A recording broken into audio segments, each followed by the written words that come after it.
The iron beast wheezed to a stop at the Wyoming station, belching black smoke into the September sky. Nora Callahan pressed her face against the grimy window, watching the desolate landscape stretch endlessly before her. Dust devils danced across the platform, and she could already taste the grit in the air. She was 20 years old and traveling alone to marry a man she'd never met. Her fingers trembled as she smoothed down her best traveling dress, a deep blue wool that had belonged to her mother. It was too warm for the journey, but she wanted to make a good impression. First impressions mattered, even when you were essentially being sold. "End of the line, miss," the conductor called, his weathered face appearing in the doorway. "This is Clay Rock Station." Nora gathered her courage along with her small valise. Everything she owned in the world fit inside that worn leather case: 2 dresses, a nightgown, her mother's Bible, and a daguerreotype of her parents on their wedding day. She touched the photograph through the fabric of her reticule, drawing strength from their young, hopeful faces. The train car had been her cocoon for 3 days, carrying her away from everything familiar in Boston. Now, stepping onto the wooden platform, she felt exposed and vulnerable. The wind immediately attacked her carefully pinned hair, pulling strands loose from her modest chignon. "Thank you," she murmured to the conductor, who tipped his cap and helped her down the steep steps. The platform was nearly empty. A few rough-looking men lounged against the station wall, openly staring at her. She lifted her chin, remembering her father's parting words: "Keep your dignity, Nora. No matter what happens, keep your dignity." Her father, the thought of him brought a familiar ache to her chest. Professor James Callahan had been a proud man, an Irish immigrant who'd clawed his way to respectability through education. He'd taught Latin and Greek at a small college, never earning much, but always maintaining their modest home with quiet determination. Then the lung fever came. The medical bills had destroyed them. The house was mortgaged, his position lost during his long illness, and creditors circled like vultures. When Grant Dillard's advertisement appeared in the Boston papers seeking a young woman of good character for matrimony, offering a substantial bride price, her father had wept. "I've failed you, Mostor," he'd said, using the Irish endearment he rarely allowed himself anymore. "My treasure, my daughter, reduced to this." But Nora had made the choice herself. $500 would clear her father's debts and pay for the treatment he desperately needed. It was a fortune to them, though probably nothing to a successful rancher. She would marry this Grant Dillard, bear his children, keep his house, and make the best of it. Thousands of women did the same thing every day, though perhaps not quite so baldly as a transaction. The wind gusted again, carrying the scent of horses and something else sage. Maybe, or some other wild plant she couldn't identify. Everything smelled different here, sharper, more alive and dangerous at the same time. She scanned the platform, looking for a man who might be her intended. Grant Dillard was 45 years old. She knew that much from their brief correspondence. He owned a cattle ranch 30 miles from town. He needed a wife to bring civilization to a wild place, as he'd written. His handwriting had been careful but unpracticed, the letters of a man who'd learned late and used the skills sparingly. "You, Nora Callahan." She spun around. The man who'd spoken wasn't 45. He couldn't be more than 25, with sun-weathered skin and eyes the color of winter sky. He wore a long duster coat over work clothes, and a wide-brimmed hat shadowed his face. A rifle rested casually in the crook of his arm. Yes, I'm Miss Callahan." He studied her for a long moment, those pale eyes taking in every detail from her city boots to her nervously clutched valise. Something flickered across his face, surprised disappointment. She couldn't tell. "I'm Eli Cade," he said finally. "I work for Grant Dillard. He sent me to fetch you." Relief and disappointment warred in her chest. Of course Grant wouldn't come himself. He was a busy man with a ranch to run. Still, it stung a little. She was crossing a continent to marry him, and he couldn't spare a day to meet her train. How do you do, Mr. Cade? She attempted a smile. Is Mr. Dillard well? Something shifted in Eli's expression, a tightening around his mouth. He's busy. Ranch business. We best get moving if we want to make it before dark. He reached for her valise, and she noticed his hands scarred and capable, with a gentleness that belied their rough appearance. He handled her small case as if it were made of spun glass. "This all you brought?" he asked. Heat crept into her cheeks.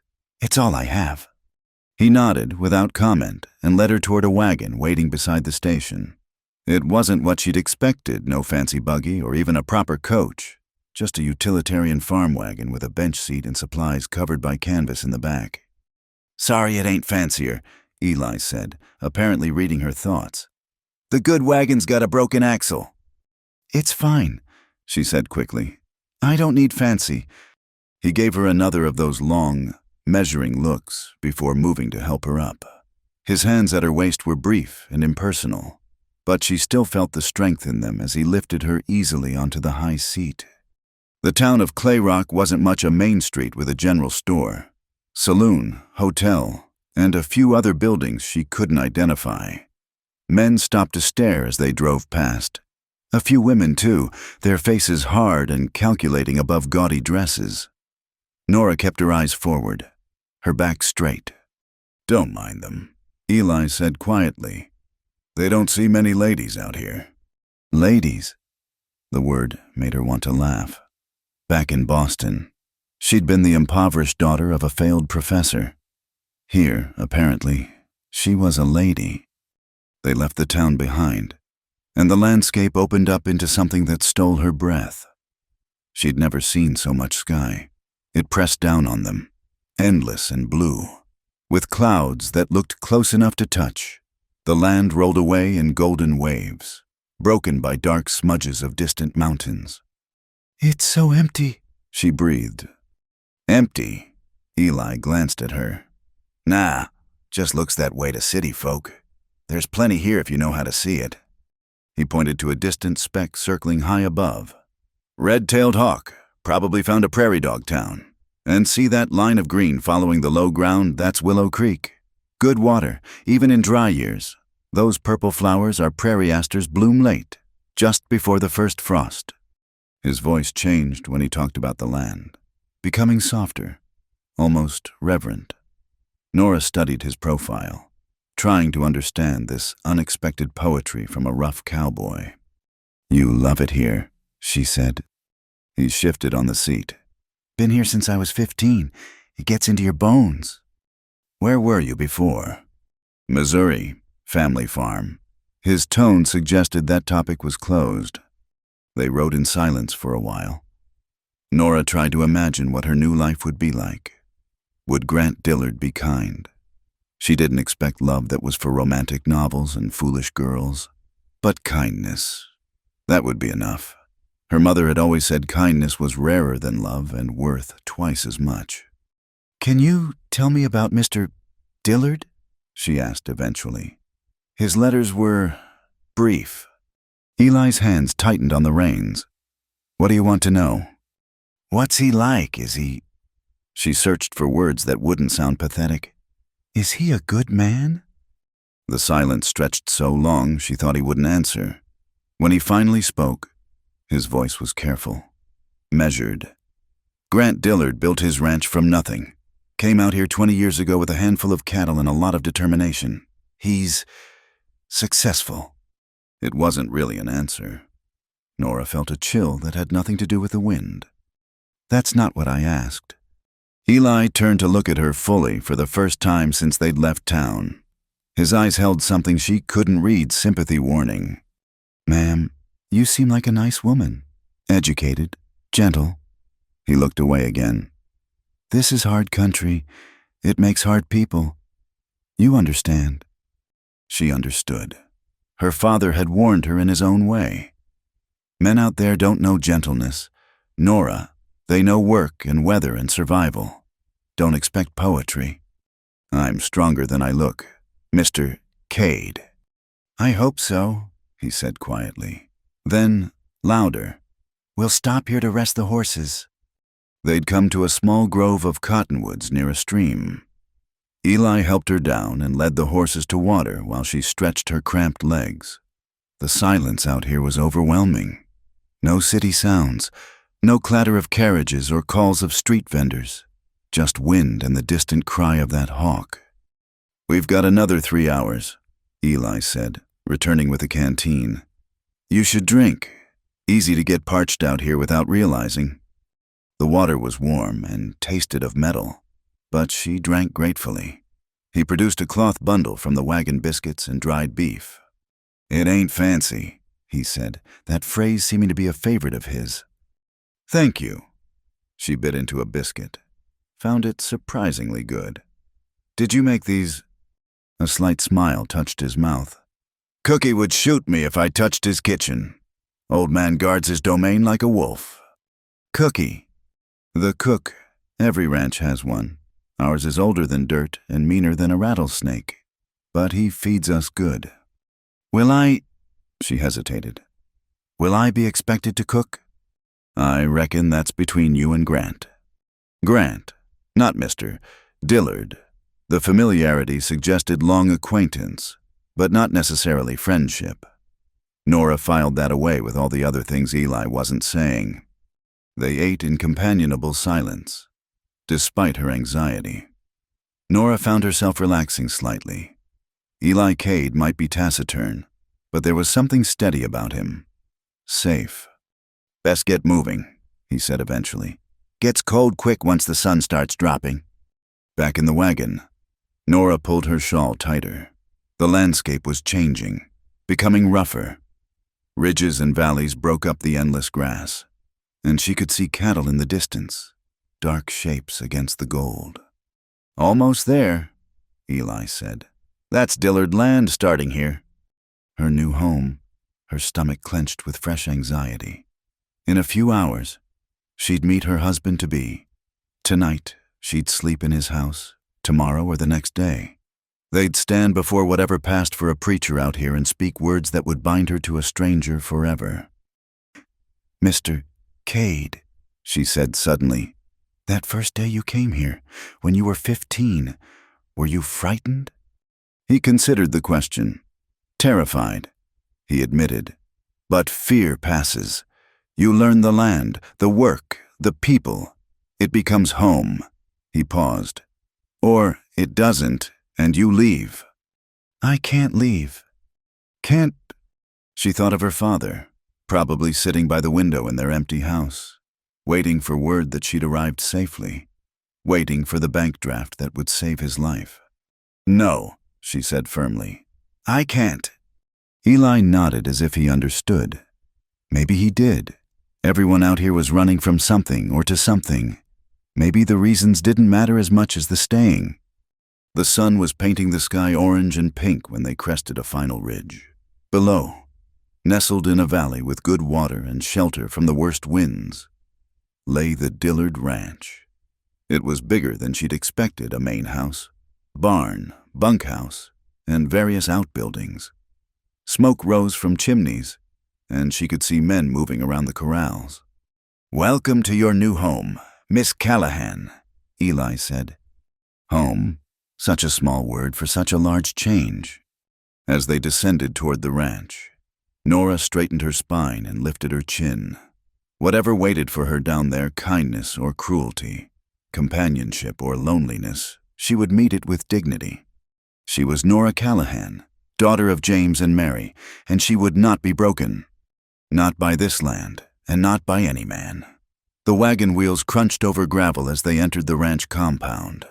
Men stopped their work to stare, and Nora felt the weight of their curiosity like a physical thing. She kept her eyes forward, hands folded primly in her lap, though her heart hammered against her ribs. Where is everyone?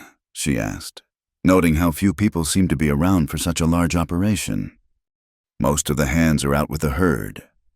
Eli replied, moving them to the south pasture before the weather turns. He guided the horses toward the main house, a 2-story structure of logs and planks that looked solid, if not elegant. The front door remained closed, No one emerged to greet them. Nora's unease deepened. Surely Grant Dillard would want to meet his bride, even if he was busy. Wouldn't simple courtesy demand he make an appearance?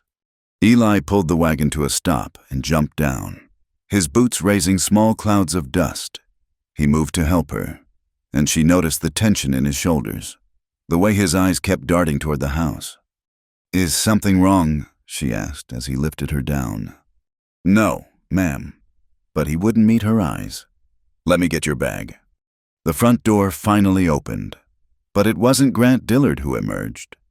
A Mexican woman in a simple dress and apron stood in the doorway, her face grave.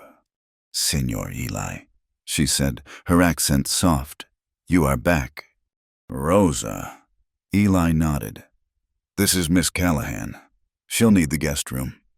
Guest room. Nora's confusion must have shown, because Rosa's expression softened with something like pity. "Sí, of course. Come, señorita. You must be tired from your journey." Nora looked between them, alarm bells ringing in her mind. "I'd like to see Mr. Dillard, please, to pay my respects." Rosa and Eli exchanged a look that sent ice through Nora's veins. "Ma'am," Eli said slowly, "maybe you should come inside first. Rest a bit." "No." The word came out sharper than she intended. "I've traveled 3 days to be here. Where is Grant Dillard?" Eli removed his hat, running a hand through sandy hair. In the dying light, he looked young and tired and terribly uncomfortable. "Miss Callahan, I need to tell you something. Maybe we should—" "Just say it." Her voice sounded strange to her own ears, thin and high. He met her eyes then, and what she saw there made her knees weak. "Grant Dillard is dead, ma'am. Has been for 3 days now." The world tilted. Nora reached out blindly, and Eli caught her elbow, steadying her. "Dead." The word felt foreign in her mouth. But he wrote to me. The arrangements were made. I don't understand." "There was trouble with some neighboring ranchers. Dispute over water rights? Grant went to settle it, and—" Eli's jaw tightened. "Someone shot him? We buried him yesterday." Nora's mind reeled. Dead. Her intended husband was dead, which meant— "Oh, God," she whispered. "The money, my father—" She swayed, and this time, Eli didn't just steady her. He swept her up into his arms as if she weighed nothing. "Rosa, water," he said curtly, "and maybe something stronger." Nora wanted to protest, to insist she could walk, but the world was spinning and her corset felt too tight. She'd gambled everything on this marriage, and now— Eli carried her into the house, through rooms she barely registered, and set her gently on a settee in what must be the parlor. Rosa appeared with water and a small glass of amber liquid. "Whiskey," the older woman said, "for the shock." Nora had never tasted whiskey in her life, but she sipped it anyway. It burned, but the burn helped her focus. "Why didn't you tell me?" she asked Eli, who stood awkwardly by the fireplace. "At the station, in the wagon, you had hours to tell me." He twisted his hat in his hands. "I wanted to, ma'am, but I thought maybe it would be better to tell you here, where you could rest. And You what?" "I was trying to figure out what to do, about your situation." Her situation? What a delicate way to put it. She was a woman alone, 1,000 miles from home, with no money and no purpose for being here. "I should have sent a telegram." Eli continued, "Soon as it happened. But I knew what it would mean for you. Grant told me about your father, about the debts." Fresh panic clawed at her throat. "The bride price, did he already send it?" "No, ma'am. He was waiting until after the wedding." Of course he was. A careful businessman to the end. Tears burned her eyes, but she refused to let them fall. Not here, not in front of strangers. "I'll need to go back," she said dully. "Tomorrow, if there's a train." "With what money?" Eli asked gently. The question hung in the air like smoke. She'd spent nearly everything on the journey here. Her father had scraped together just enough for a one-way ticket. I'll work for it. Surely someone in town needs a governess or... Ma'am. Eli moved closer, crouching down to meet her eyes. Town's got maybe 300 people, half of them men. The women here are ranchers' wives or... Well, they work at the saloon. There's no call for a governess. The full weight of her predicament crashed over her. Stranded. She was completely stranded. What am I going to do? The words came out as barely a whisper. Eli stood, pacing to the window. Outside, full dark had fallen, and she could see lights beginning to appear in the bunkhouse. I've been thinking on it, he said finally. The ranch needs to keep running. Grant's got no family except a nephew back east who won't want anything to do with actual ranching. The hands need to be paid. The cattle need tending. I don't understand what that has to do with me. He turned back to her, and in the lamplight his face was all plains and shadows. Maybe it doesn't have to do with you. Maybe you get on that train tomorrow and never think about this place again. But maybe... He paused, seeming to choose his words carefully.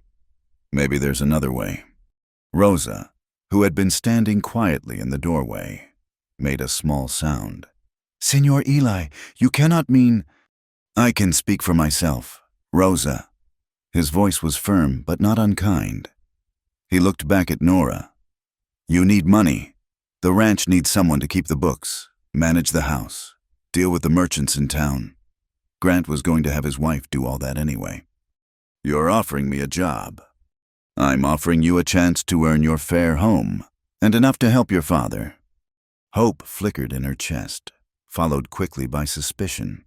In her experience, men didn't make generous offers without expecting something in return. What would you want from me? She asked carefully. His face darkened. Not what you're thinking.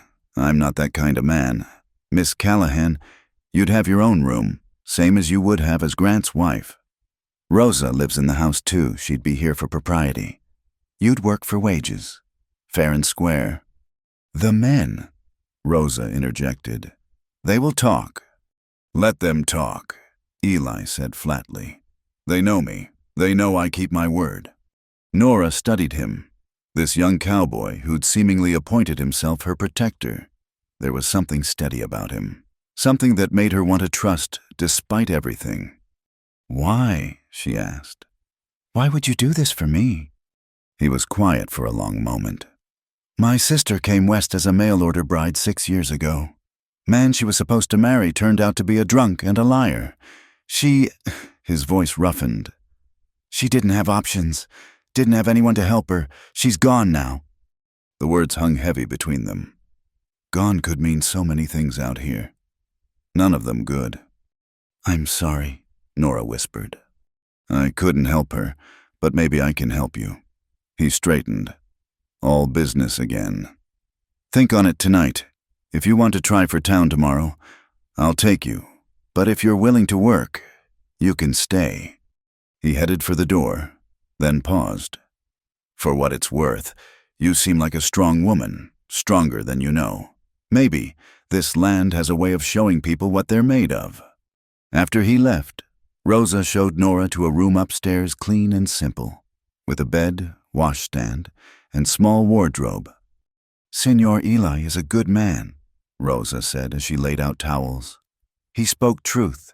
He will not dishonor you. You trust him. See, he has worked here 5 years. Never has he been improper with any woman. She paused at the door. Senor Grant, he was not a bad man, but he was hard, like the land. Perhaps God has made you a different path. Alone. Nora sat on the bed and finally let the tears come. For her father, for herself, for the future that had died with a man she'd never met. She cried until she was empty, then washed her face and tried to think. Her options were bleak. Return to town tomorrow with no money and no prospects. Wire her father with news of her failure and wait for him to somehow scrape together return fare money he didn't have.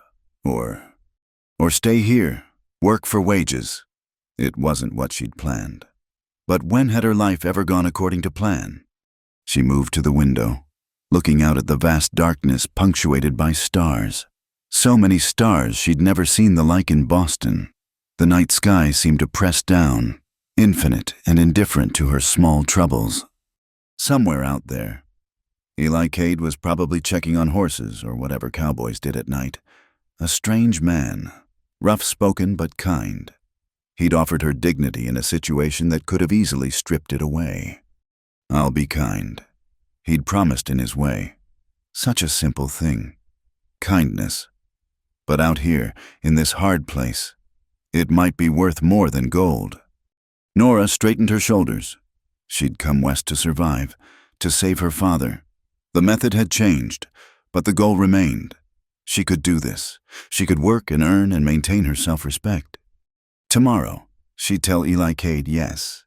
Tonight, she'd mourn the life she'd expected and prepare for the one she'd been given. The stars watched, silent witnesses to her resolution. And somewhere in the darkness, a coyote howled wild and free and unafraid. The wagon lurched over another rut, and Nora instinctively gripped the wooden seat. 3 days had passed since she'd accepted Eli's offer, and he was taking her to the Dillard Ranch, her new home, at least temporarily. The morning sun painted the grasslands gold, but she barely noticed the beauty. Her mind was too full of questions and worries. "Easy there," Eli said to the horses as they navigated a particularly rough patch. "Sorry about the road. Gets torn up something fierce when the supply wagons come through." "It's fine," Nora replied automatically. She'd been saying that a lot lately. Everything was fine, even when it wasn't. They'd spent the previous day in town while Eli gathered supplies and spread word of the new arrangement. The looks she'd received ranged from curiosity to outright suspicion. A young unmarried woman living at a ranch with cowboys, even with Rosa as chaperone. It was scandalous by Eastern standards. "You're quiet," Eli observed. "Just thinking about what folks were saying in town." She turned to look at him, surprised by his perceptiveness. "How did you know?" "Mrs. Morrison at the general store has a voice that carries, and subtlety ain't exactly her strong suit." Despite her mood, Nora almost smiled. Mrs. Morrison had indeed been vocal about the impropriety of the situation, loud enough for half the store to hear. "Does it bother you?" she asked. "What people are saying?" Eli shrugged. "People always talk. Doesn't change what's right." "And you think this is right, a stranger living at your ranch?" "Grant's ranch," he corrected gently. "I just work there, and you're not exactly a stranger anymore." That was true, in a way.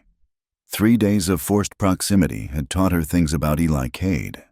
He took his coffee black, rose before dawn without complaint, and had a way with horses that bordered on magical. He was also unfailingly polite, keeping a careful distance that spoke of respect rather than disinterest. "Tell me about the ranch," she said, wanting to change the subject. "What should I expect?"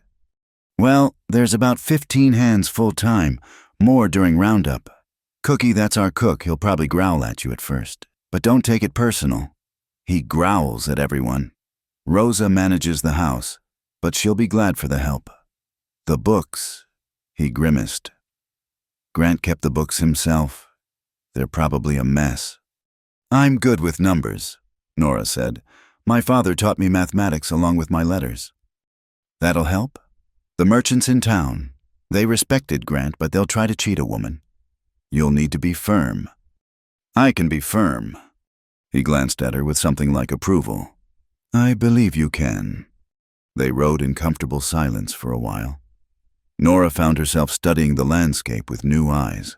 This wasn't just empty space to be endured on the way to somewhere else. This was her world now, at least for a time. "What's that?" she asked, pointing to a cluster of trees in the distance. "Cottonwoods. Means there's water there. See how they follow the low ground out here? You learn to read the land like a book. Will you teach me?" The question seemed to surprise him. "If you want, though I'm not sure how long you'll be staying." Long enough to earn passage home and money for my father, she said firmly. That could be months. Could be. Something in his tone made her look at him more closely. You don't think I'll last that long? Didn't say that, but this life, it's not easy, especially come winter. I'm not afraid of hard work. It's not just the work. It's the isolation, the wind that never stops blowing, the way the cold gets into your bones and stays there, the sheer... He paused, searching for words. The sheer bigness of it all. Some people can't take it. Your sister couldn't. His hands tightened on the reins. That was different. How? Just was. She recognized the wall in his voice and didn't push. Everyone out here seemed to have stories they didn't tell, wounds they didn't show. There, Eli said, pointing ahead. Home. The ranch spread before them, larger than she remembered from that first shocking night. In daylight, she could see the careful organization the main house positioned to catch morning sun, the barn strategically placed to shelter animals from north winds, the bunkhouse far enough for privacy but close enough for protection. Men were working around the corrals, and they all stopped to watch the wagon approach. Nora straightened her spine, lifted her chin. She would not show weakness, not in front of these rough men who probably thought she didn't belong. That's Tom Brennan, Eli said quietly, indicating an older man with graying temples. He's the foreman, been here longer than anyone except Cookie. He's fair, but he doesn't suffer fools. And the others? You'll meet them gradual. Best not to overwhelm yourself first day. The wagon stopped in front of the house, and immediately Nora noticed the differences from her first arrival. The windows were clean, the porch swept. A few hardy flowers struggled in a garden bed by the steps. Rosa's been busy, Eli commented. She wanted the place presentable for you. That was kind of her. She's good people. Lost her husband a few years back. Came here looking for work. Grant hired her on my recommendation. Never regretted it. He helped her down from the wagon, and Nora was aware of the watching eyes from the corrals. She smoothed her skirts her second-best dress, saved for important occasions, and tried to look like she belonged. Rosa appeared in the doorway, smiling warmly. Senorita Nora, welcome. Come, I will show you the house properly this time. Thank you, Rosa. Nora turned to Eli. And thank you for everything. He touched the brim of his hat. I'll bring your things in. You get settled. The house tour was revealing. 4 bedrooms upstairs, including the one she'd stayed in before. A parlor, dining room, and study on the main floor, along with the kitchen where Cookie apparently ruled with an iron fist. Everything was well made but plain, functional rather than decorative. Senor Grant did not care for pretty things, Rosa explained as they stood in the austere dining room. His wife, she died many years ago. After that, she shrugged expressively. He was married before. Si, but she did not like the West. Tried to go back east, but there was an accident with a stagecoach. Rosa crossed herself. Very sad. Another tragedy. This land seemed to collect them like tumbleweeds against a fence. And Nora found herself asking, does he have family? Rosa's expression grew careful. Senor Eli, he keeps his past close. But no family that visits. The ranch, it is his family now. They were interrupted by heavy footsteps and the appearance of a large, bearded man in a stained apron. This had to be Cookie. So you're the new girl, he said, his voice like gravel in a tin cup. Heard you can read and cipher. Yes, sir. Don't sir me. I work for a living. But his fierce expression softened slightly. You'll take your meals in here with Rosa. Breakfast at 5, dinner at noon, supper at 6. You miss it. You go hungry. Clear. Clear. Good. And stay out of my kitchen unless invited. He stomped back to his domain, leaving Nora slightly breathless. Do not worry, Rosa said, smiling. His bark is worse than his bite, mostly. The rest of the day passed in a blur of introductions and orientations. The study where Grant had kept the ranch records was indeed a mess, ledgers stacked haphazardly, receipts stuffed into drawers, correspondence scattered across the desk. "Lord have mercy," Nora muttered, surveying the chaos. "Bad?" Eli asked from the doorway. "I've seen worse. My father's study after a semester of grading." She rolled up her sleeves. "It just needs system and patience." Grant didn't have much of either when it came to paperwork. He'd rather be out with the cattle. "What happens to the ranch now?" she asked. With him gone, Eli moved into the room, his presence filling the space in a way that wasn't unpleasant. "Depends on the nephew. If he wants to sell, he'll sell. If he wants to keep it running as an investment, we'll need to show profit." Can we show profit? We've got good water, good grass, and a solid herd. Market prices are fair. If we can avoid trouble and get through winter without losing too many head, yeah, we can profit. Trouble like what killed Grant? His face darkened. "The Hutchinson Ranch wants our water rights. They've got more land but less water.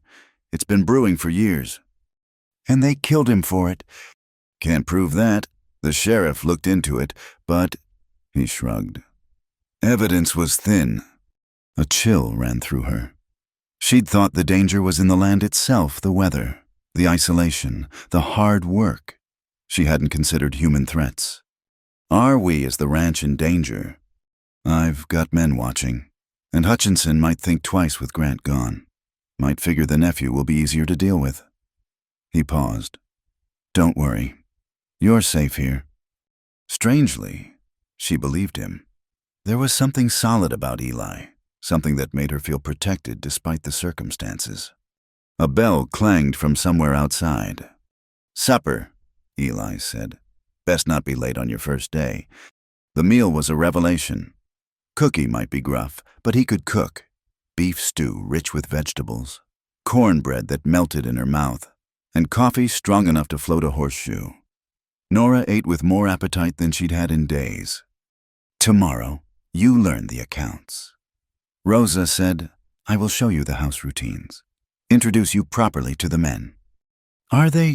Will they accept me?" Rosa and Eli exchanged looks. "Give them time."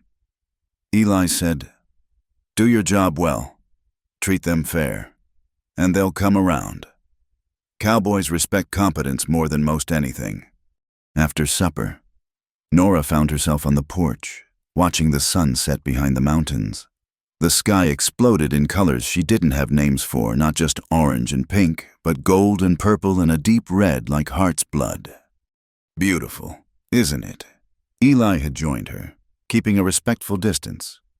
"I've never seen anything like it. Wait till you see your first thunderstorm roll across the plains, or snow so deep it covers the fence posts, or a herd of antelope running full out just for the joy of it." He paused. "This land gets into your soul if you let it. Is that what happened to you?" "Maybe." He was quiet for a moment. "My family's farm in Missouri, it was small, cramped, everyone knowing everyone's business, no room to breathe. Out here, there's space to be who you are." "Who are you?" Eli Cade. He turned to look at her, and in the dying light his eyes were the color of winter sky. "Still figuring that out, I suppose." They stood in comfortable silence as darkness crept across the land. Somewhere, a nighthawk called, and the first stars began to appear. "I should go in," Nora said eventually. "Long day tomorrow." "Every day's long out here," Eli replied. "But some are good long." As she prepared for bed in her simple room, Nora reflected on the strangeness of her situation. She'd come west to marry a stranger and instead found herself in an even stranger position, neither wife nor servant, but something in between. But there was something here, something she couldn't quite name. Maybe it was the vastness that made her own troubles seem smaller. Maybe it was the simple satisfaction of having work that mattered. Or maybe it was the quiet presence of a man who'd shown her kindness when he didn't have to. Whatever it was, she would see it through. For her father, for herself, and perhaps for reasons she didn't yet understand. The coyotes sang her to sleep, their wild chorus a reminder that she was far from everything she'd known. But for the first time since leaving Boston, that didn't feel entirely like a bad thing. The morning sun had barely cleared the horizon when Nora heard the commotion. Shouts from the yard, horses' hooves pounding, and then Rosa's urgent voice at her door. "Señorita Nora, you must come. There is trouble." Nora threw on her wrapper and hurried downstairs.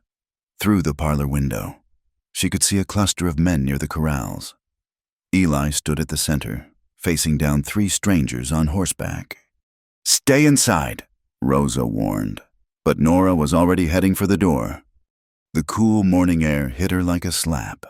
She pulled her wrapper tighter and approached the group, close enough to hear but far enough to avoid immediate notice.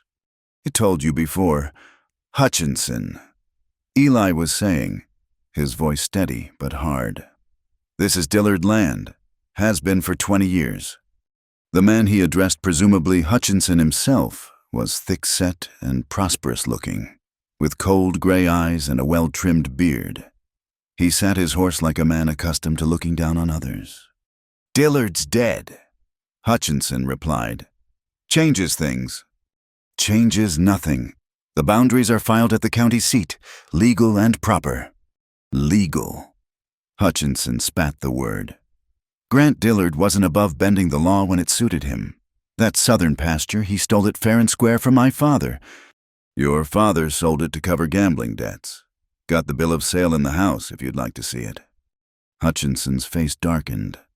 "Watch your tongue, boy." "Or what?" Eli's hand moved casually to rest near his holstered pistol.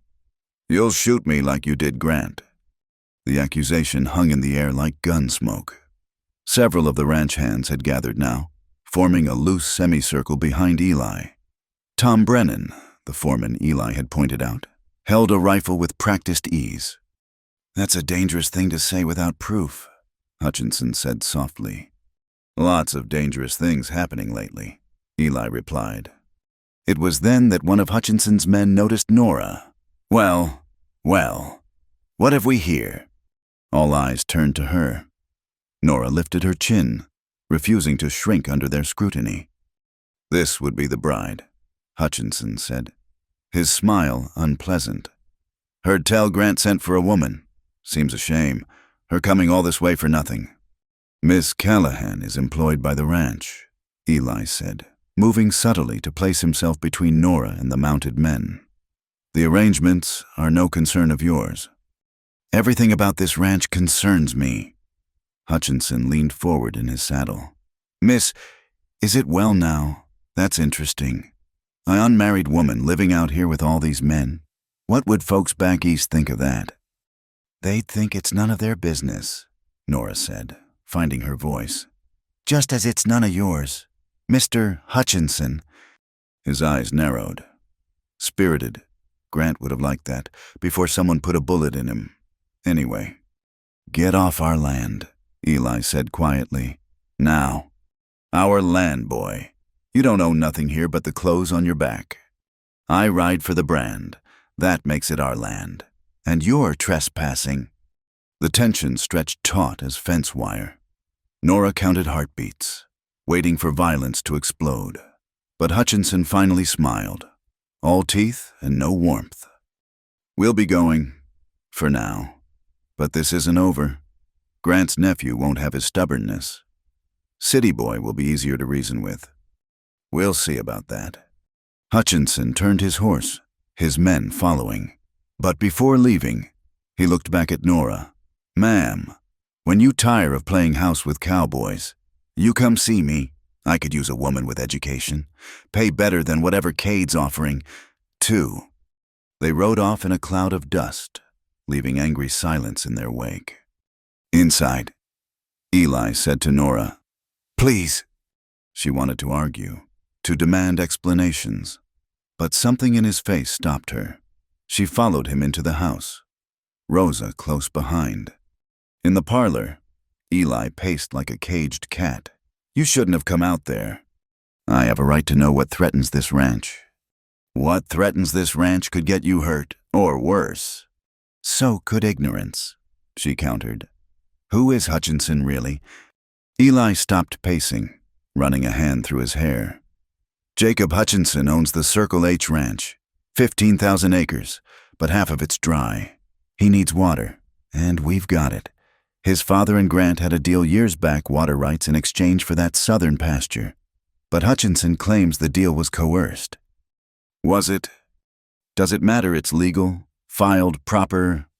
It matters if he killed Grant over it. Can't prove that. Eli's frustration was evident. Sheriff investigated, found nothing solid. Hutchinson's got alibis, witnesses saying he was 50 miles away. Bought witnesses. Probably, but that doesn't help us. Rosa spoke up from her corner. Senor Grant, he knew there would be trouble. He made preparations. Both Eli and Nora turned to her. What preparations? Eli asked. Letters. To his nephew. To lawyers in Denver.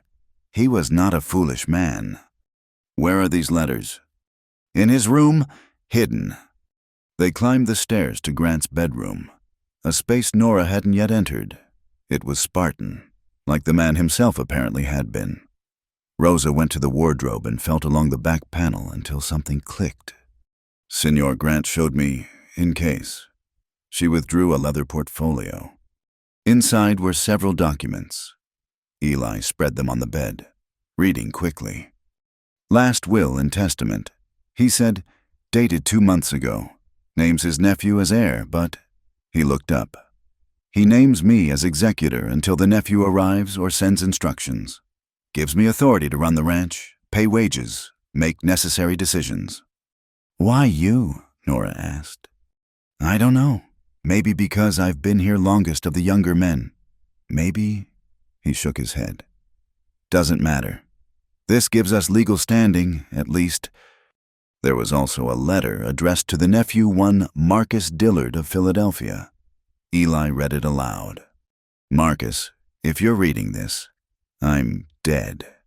Probably wasn't old age that got me. The Circle H wants our water, and Hutchinson's not a patient man. I'm leaving you a good ranch with good people. Eli Cade can run things if you let him. Don't sell to Hutchinson no matter what he offers. The man's a snake. There's a woman coming from Boston, Miss Nora Callahan. I promised her father money for marriage. See, she's taken care of. She doesn't deserve to suffer for my troubles. Grant. The room was quiet when he finished. He knew, Nora said softly. He knew he might die. Grant was no fool, Eli agreed. Just stubborn. This letter, Rosa said. It must go to the nephew, quickly. I'll send Tom to town today. Telegraph office can wire Philadelphia. Eli gathered the documents. In the meantime, we keep running the ranch and watch for trouble. What about me? Nora asked. Hutchinson knows I'm here now. He'll use it against us. Let him talk. You're employed fair and proper, with Rosa as chaperone. We're not breaking any laws. Laws don't always matter out here. You said so yourself. Eli met her eyes. You want to leave, I'll take you to town today. Find you safe passage back east. No shame in it. Nora thought of her father, of the debts that still pressed on him, of Hutchinson's cold eyes and implicit threats, of this ranch that had somehow begun to feel like something worth protecting. No, she said, I'm staying. Something flickered across Eli's face. Relief, admiration, it was gone too quickly to tell. Then we'd best be smart about it. From now on, you don't go anywhere alone. Not to town, not even to the barn. Hutchinson plays rough, and you're a way to get at us now. I won't be a prisoner. Not a prisoner. Protected. There's a difference. She wanted to argue, but saw the wisdom in his words. Fine, but I won't cower either. If Hutchinson thinks I'm weak, he'll use it. Nobody who's met you would think you're weak, Eli said. And there was something in his voice that made heat rise to her cheeks.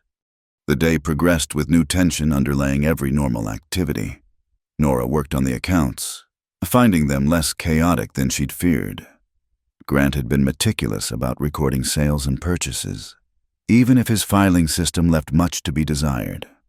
Around noon, she heard horses approaching and tensed, but it was only Tom Brennan returning from town. Telegraph sent. He reported to Eli in the yard, where Nora could hear through the open window. Also picked up mail. Letter for Miss Callahan. Nora's heart leaped.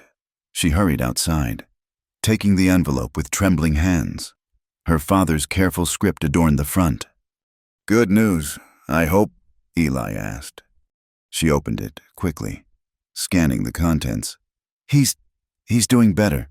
The doctor says if he continues to improve, he might return to teaching by spring. He asks about the wedding, wishes us happiness." The irony of it twisted her stomach. Her father, thinking her safely married, probably imagining grandchildren already. "You'll have to write him," Eli said gently. "Tell him something." "Tell him what, that my intended husband is dead and I'm working as a bookkeeper on a ranch where people shoot each other over water. Tell him you're safe, employed, that you'll send money soon." He paused. "The rest can wait until you're home." "If I get home?" "You'll get home, I promise you that." She looked at him, this man who kept making promises he might not be able to keep. "Why does it matter to you?" He was quiet so long she thought he wouldn't answer. Then, maybe because somebody should have made promises to my sister. Maybe because it's the right thing. Or maybe... He stopped, shook his head. "Doesn't matter why." But it did matter, Nora thought as she watched him walk away. It mattered more than she wanted to admit. That evening, she wrote 2 letters, one to her father, cheerful and vague, assuring him of her safety and promising money soon. The other to Marcus Dillard. Introducing herself and explaining the situation, she showed the latter to Eli before sealing it. "It's good," he said, "clear and honest. With luck, he'll honor his uncle's wishes about your payment. And if he doesn't, then we'll figure out something else. You're earning your keep here. The books are already making more sense than they have in years. Bookkeeping is hardly ranch work. Ranch work is whatever keeps the ranch running, and that includes dealing with merchants who've been overcharging us for years. Apparently, she'd discovered that afternoon that the general store had been padding their bills, assuming Grant wouldn't notice or wouldn't care. A few sharp letters would fix that. "I like the fire in your eyes when you find something like that," Eli added, then seemed to realize what he'd said. "I mean, it's good. For the ranch." An awkward silence fell between them. Rosa appeared in the doorway, saving them from it. "Supper is ready, and Senor Eli, the men want to know about night watches." "I'll talk to them." He stood. "Miss Callahan, after supper. I'd like to show you something." "Curious," she agreed. The meal passed quietly, everyone aware of the morning's confrontation and what it might mean. Even Cookie seemed subdued, serving his excellent food with less grumbling than usual. As darkness fell, Eli met her on the porch with 2 rifles. "You said you wouldn't be a prisoner," he said. "But if you're going to help defend this place, you need to know how. You're going to teach me to shoot. If you're willing, a woman who can handle a rifle is worth 3 who can't." They walked to an area behind the barn where targets had been set up. In the fading light, Eli showed her how to hold the rifle, how to sight, how to squeeze rather than jerk the trigger. "It's heavier than I expected," she said. "Everything out here is heavier than it looks, but you get stronger. You adapt." She fired, the recoil surprising her. The shot went wide. "Again," Eli said patiently. "This time, breathe out slow while you squeeze." By full dark, she was hitting the target more often than not. Her shoulder ached, but there was satisfaction in it. "You're a quick study," Eli said as they walked back. "Your father teach you to be so determined." "Life taught me. Father just gave me the tools." They paused at the porch steps, neither quite ready to go inside. "Eli," she said, "what happens if Hutchinson doesn't wait for the nephew if he comes in force?" "Then we fight. But I don't think he will. Not yet. He'll try other ways first." Law, intimidation, money. Violence is expensive, and Hutchinson's a businessman above all. You sound like you know him well. I've worked this ranch 5 years. You learn your enemies as well as your friends. He studied her in the moonlight. You did good today, standing up to him, not showing fear. I was terrified. But you didn't show it. That's what matters. They stood close enough that she could smell leather and soap and something uniquely him. For a moment, the air between them seemed to thicken with possibility. Then Eli stepped back, touching his hat. "Good night, Miss Callahan. Sleep well." She watched him walk toward the bunkhouse, rifle carried easy in his hand. A protector, whether she'd asked for one or not. Inside, she found Rosa waiting with hot tea and knowing eyes. "He is a good man," the older woman said simply. "Rosa, I say nothing more, but sometimes what we come seeking is not what we are meant to find." Nora thought about that as she prepared for bed. She'd come west seeking survival, a business arrangement that would save her father. Instead, she'd found danger and dust and difficult choices, and a pale-eyed cowboy who made promises he intended to keep. The ranch had settled into an uneasy routine by the second week of October. Night watches were posted, men rode in pairs, and Nora continued her work with the accounts under careful guard. But trouble, when it came, arrived from an unexpected direction. Miss Callahan. Tom Brennan stood in the study doorway, hat in hand. "There's a gentleman here to see you. Says he's family of Grant's." Nora set down her pen, ink-stained fingers suddenly trembling. "The nephew—" "No, ma'am. Says he's a cousin, Nathan Dillard." She'd seen no mention of a Nathan in Grant's papers. "Where is he?" "Parlor. Eli's with him." She found Eli standing near the fireplace, tension in every line of his body.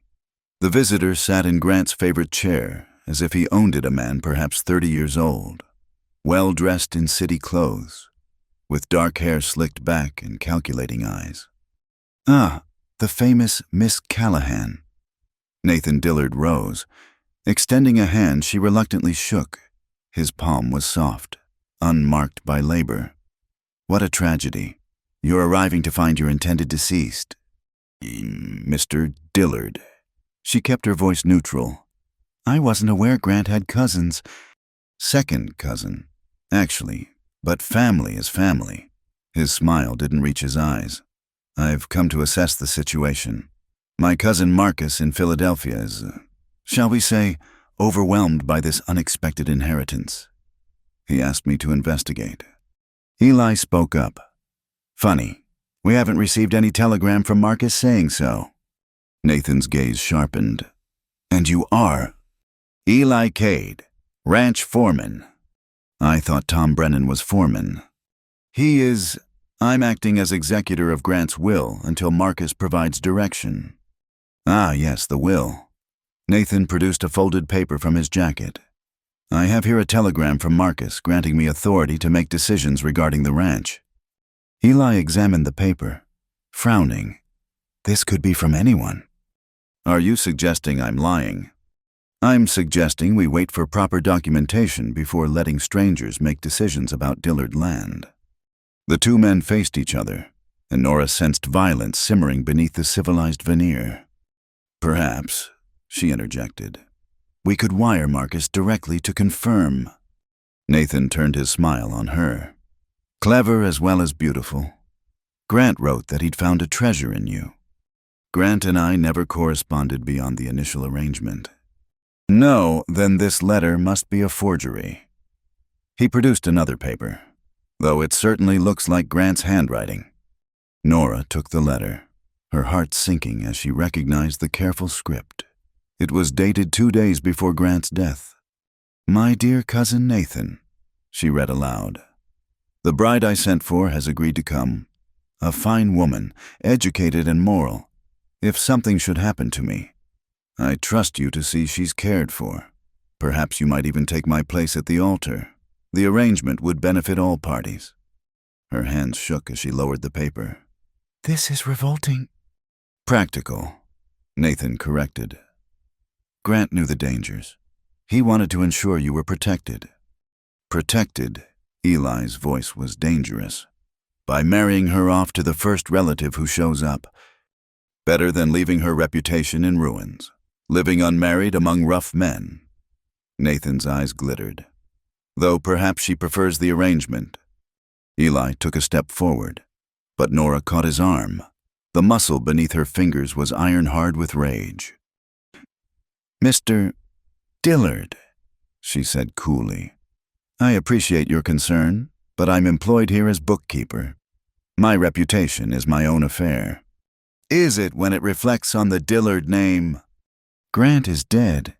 His name died with him." "Did it?" Nathan stood, moving closer. "You came here as Grant's intended. In the eyes of many, that makes you a Dillard woman. My offer stands: marry me, and all problems disappear. The ranch remains in family hands. Your reputation is salvaged, and you receive the money promised to your father." "No. Consider carefully. Without family backing, this ranch won't last. Hutchinson will see to that." "You know Hutchinson?" Eli's question was sharp. "Everyone knows everyone out here. Jacob's a businessman. He might be persuaded to drop his claim if the ownership clarified." "Get out!" Eli's control finally snapped. "Off this land. Now!" Nathan smiled. "I'll take a room in town, Miss Callahan. When you've had time to think, you'll see this is the best solution." He tipped his hat. "Good day." After he left, silence filled the parlor like smoke. "He's working with Hutchinson," Eli said finally. "Has to be." "The letter could be real. Grant wasn't always smart about people." He turned to face her. "You can't seriously consider his offer?" "Of course not. The thought of marrying that creature makes my skin crawl." Relief flickered across Eli's features. "Good, but he'll make trouble." "Let him try. We have Grant's will, your authority as executor. Might not be enough if he really has Marcus's backing." Eli paced to the window. "I need to ride to town. Send more telegrams. Will you be safe here?" "Rosa's here, and Tom, and Cookie." "Cookie's more dangerous than any of us," Eli said, attempting lightness, but worry shadowed his eyes. An hour later, he was gone, taking 2 men with him. Nora tried to focus on the ledgers, but her concentration was shattered. Nathan Dillard's presence lingered like a bad smell. "Señorita," Rosa appeared with tea. "That man, he is no good." "No," Nora agreed. "He's not." "But he is right about one thing. A woman alone here, it is difficult." "I'm not alone. I have you, and the others." "Is not the same." Rosa sat down. Unprecedented familiarity. "Señor Eli, he cares for you." Heat flooded Nora's cheeks. "He's kind to everyone." "No, he is fair to everyone. Kind that is different." Rosa studied her. "And you, what do you feel?" What did she feel? Eli had become her anchor in this strange new world. His quiet strength, his unexpected gentleness, the way he looked at her when he thought she wasn't watching. "It doesn't matter what I feel. I'm here to work, to earn money for my father." Plans change. The heart wants what it wants. Before Nora could respond, they heard horses approaching fast. Too fast. She ran to the window, Rosa behind her. Nathan Dillard had returned, but not alone. 6 men rode with him, all armed. "Where's Tom?" Nora asked urgently. "South pasture with most of the hands. Only Cookie and young Pete are here." Nathan dismounted, striding toward the house with proprietary confidence. Nora met him on the porch, Rosa at her shoulder. "Mr. Dillard, you were told to leave." "By whose authority, Cades?" Nathan smiled. "He's not here, and I have business to discuss." "Then discuss it when he returns." "I think not." He gestured to his men. "I've brought some new hands. They'll be staying." This is still Dillard property. Exactly, Dillard property. And I'm a Dillard. He moved closer, voice dropping. Last chance. Miss Callahan, marry me willing, or I'll take the ranch anyway. Either way, you'll have nothing. I'd rather have nothing than you. His face darkened. Stupid woman, Daniels. Morgan, search the house. Find the will and any other papers. No. Nora tried to block the door, but Nathan grabbed her arm roughly. Don't make this harder. The shot came from nowhere, kicking up dust at Nathan's feet. Everyone froze. Cookie stood at the corner of the house, ancient shotgun in hand. Next one goes higher, he growled. Let her go. Nathan released Nora but smiled. Old man, you're outnumbered 6-1. 7-3, Tom Brennan said, appearing with Pete from the barn, both armed. Miss Nora, get inside. Tom, they want the papers. Inside. Now! She retreated with Rosa, but only to grab the rifle Eli had taught her to use. At the window, she watched the standoff. This is family business, Nathan was saying. No need for bloodshed. Miss Nora said no. In these parts, that's final. She doesn't speak for the ranch. She does today. Tom's voice was granite. You and yours clear out. Come back when Eli's here if you got legitimate business. You'd die for her, a woman you've known 2 weeks. I'd die for the brand. Grant hired her. That makes her one of us. The loyalty took Nora's breath away. These rough men who'd barely spoken to her were ready to fight for her right to refuse. Tension stretched taut. Then, distant thunder horses approaching hard, many horses. Eli appeared over the ridge, riding full out with what looked like half the town behind him. The sheriff's star glinted on the lead rider's chest. Nathan's expression shifted from confident to concerned. We're leaving, he told his men. For now. They mounted up as Eli and the sheriff arrived in a cloud of dust. Nathan Dillard, the sheriff said. Heard you were causing trouble. No trouble. Sheriff Morrison, just visiting family property. With 6 armed men. Can't be too careful. Dangerous country. The sheriff, a weathered man with sharp eyes, looked to Nora. Ma'am, you all right? Yes, Sheriff Mr. Dillard was just leaving. Good. Nathan, you need town business. You conduct it in town. Clear. Nathan's jaw worked, but he nodded. As his group rode out, he called back, This isn't over. Eli dismounted, crossing to Nora in 3 quick strides. You hurt? No. Cookie and Tom, they were wonderful. Course they were. But his hands shook slightly as he checked her over. I shouldn't have left. You couldn't know he'd come back. The sheriff cleared his throat. Got your telegram. Cade. Also got one from Marcus Dillard in Philadelphia. Everyone turned to him. Says he never heard of no cousin Nathan. Says anyone claiming to represent him is lying. Relief flooded through Nora. Then he has no authority here. None whatsoever. I'll run him out of town if he causes more trouble.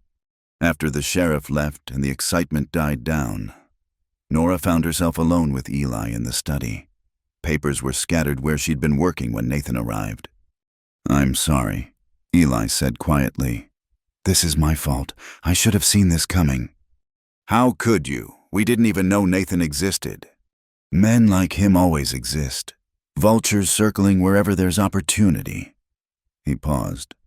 His offer marriage was disgusting, but practical. He was right about that much. Your position here is complicated. She turned to face him. Are you saying I should have accepted? God, no. The vehemence in his voice surprised them both.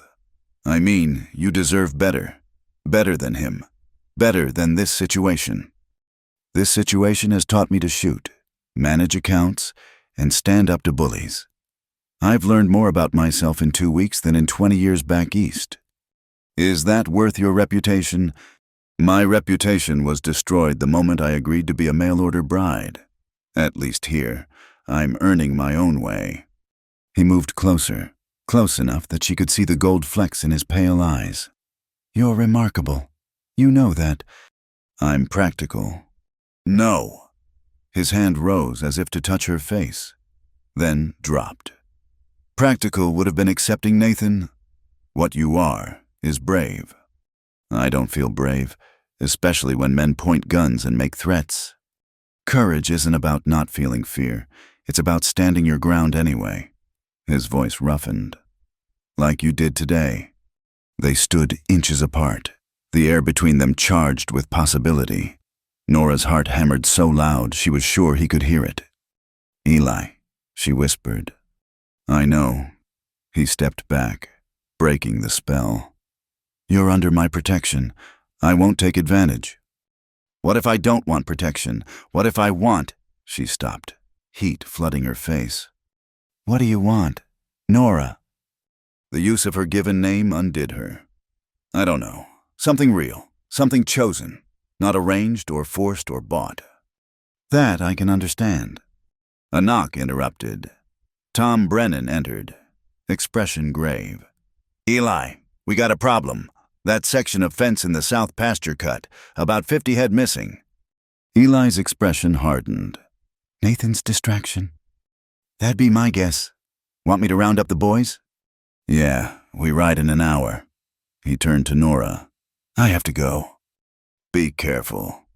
He touched her hand briefly. "Always am." But as she watched him prepare to ride out again, Nora wondered if careful was enough anymore. The stakes kept rising, and Nathan Dillard didn't seem like a man who accepted defeat. Rosa appeared with supper she couldn't eat. "You care for him?" "Yes," Nora admitted. "God help me, yes." "And he for you, but you both fight it. Why?" "Because I'm temporary here. Because he thinks he's protecting me by keeping distance. Because nothing about this makes sense. Love rarely does. Mija. Love. Was that what this was? This ache when he rode away. This relief when he returned. This feeling of rightness when he stood near. Night fell with no word from the search party. Nora tried to work, to read, to do anything but worry. Finally, she took up position at the window, watching for riders. They came near midnight, tired and empty-handed. The stolen cattle had vanished like smoke. Eli's expression was grim as he unsaddled his horse. Trail led to the river, then disappeared. Probably crossed into Mexico by now. 50 head is significant loss. Not enough to break us, but enough to hurt, especially if it keeps happening. "What do we do?" He looked at her, seeming to really see her for the first time since returning. Nora, this isn't your fight." "Isn't it? They threatened me today. Used me as leverage. That makes it my fight. All the more reason for you to leave. Take what wages you've earned. Go home." "No." "Nora." "No, Eli, I won't be driven off by men like Nathan and Hutchinson. Not when—" She paused, searching for words. "Not when I'm starting to belong here." Something shifted in his expression. "You feel that belonging?" "Don't you feel it, this land? These people, rough as they are, they're becoming home." "Home," he repeated softly. "I haven't had a home since Missouri, haven't wanted one. And now—" He was quiet so long she thought he wouldn't answer. "Then, now I watch a city woman turn into a frontier fighter and think maybe home isn't a place. Maybe it's a person." Her breath caught. "Eli." "I know. Wrong time. Wrong circumstances. But if you're staying, you should know I won't let anyone hurt you. Not Nathan, not Hutchinson, not anyone. I don't need a protector." "No," he agreed. "You don't, but maybe I need to be one. Maybe that's all I know how to be." She thought of his sister, the one who'd had no one to protect her. Understood suddenly the weight he carried. "Then protect the ranch," she said gently. "I'll help. Together. We're stronger than apart."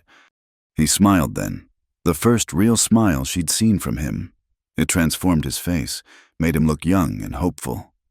"Together," he agreed. The first frost came early that year, silvering the grass and making the morning air sharp as glass. Nora woke to find ice crystals on her window and her breath visible in the cold room.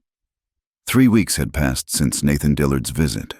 3 weeks of increasing tension and small harassments cut fences, spooked cattle, poisoned water holes. She dressed quickly in her warmest dress and the thick shawl Rosa had given her. Downstairs, she found the kitchen already warm, Cookie manning his stove like a captain at the helm. "Cold enough to freeze the ears off a brass monkey," he grumbled, sliding a plate of hotcakes toward her. "Eat up. Gonna need the warmth." "Any word from the night watch?" "Tom's coming in now." The foreman entered, shaking frost from his coat. His expression made Nora's appetite vanish. "What happened?" "Visitors in the night. Found tracks around the barn, the hen house. Nothing taken, but..." He hesitated. "But what?"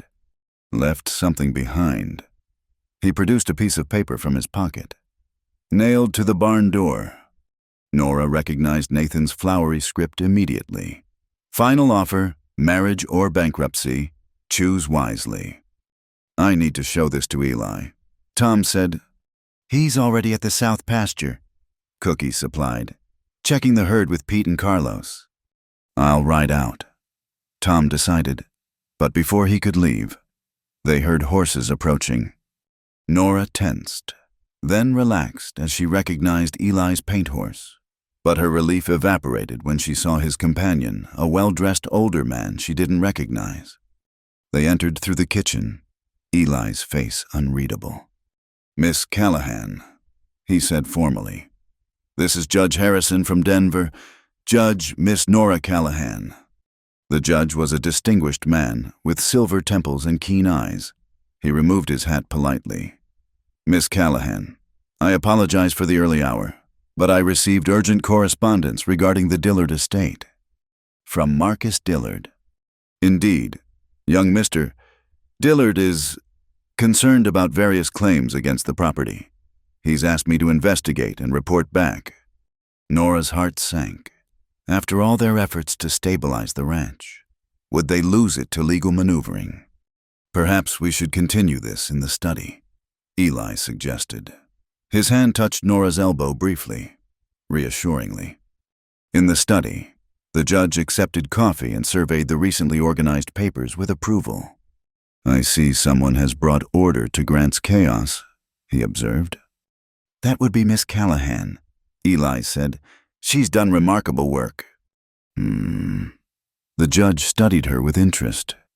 "Grant mentioned you in his last letter to me, said he was bringing out a bride from Boston. Tragic that he died before." "Yes," Nora agreed quietly. "Tragic." "Yet you stayed on." She lifted her chin. "Mr. Cade offered me employment. I'm earning my passage home." "And doing valuable work in the meantime," Eli added. "The books haven't been this clear in years."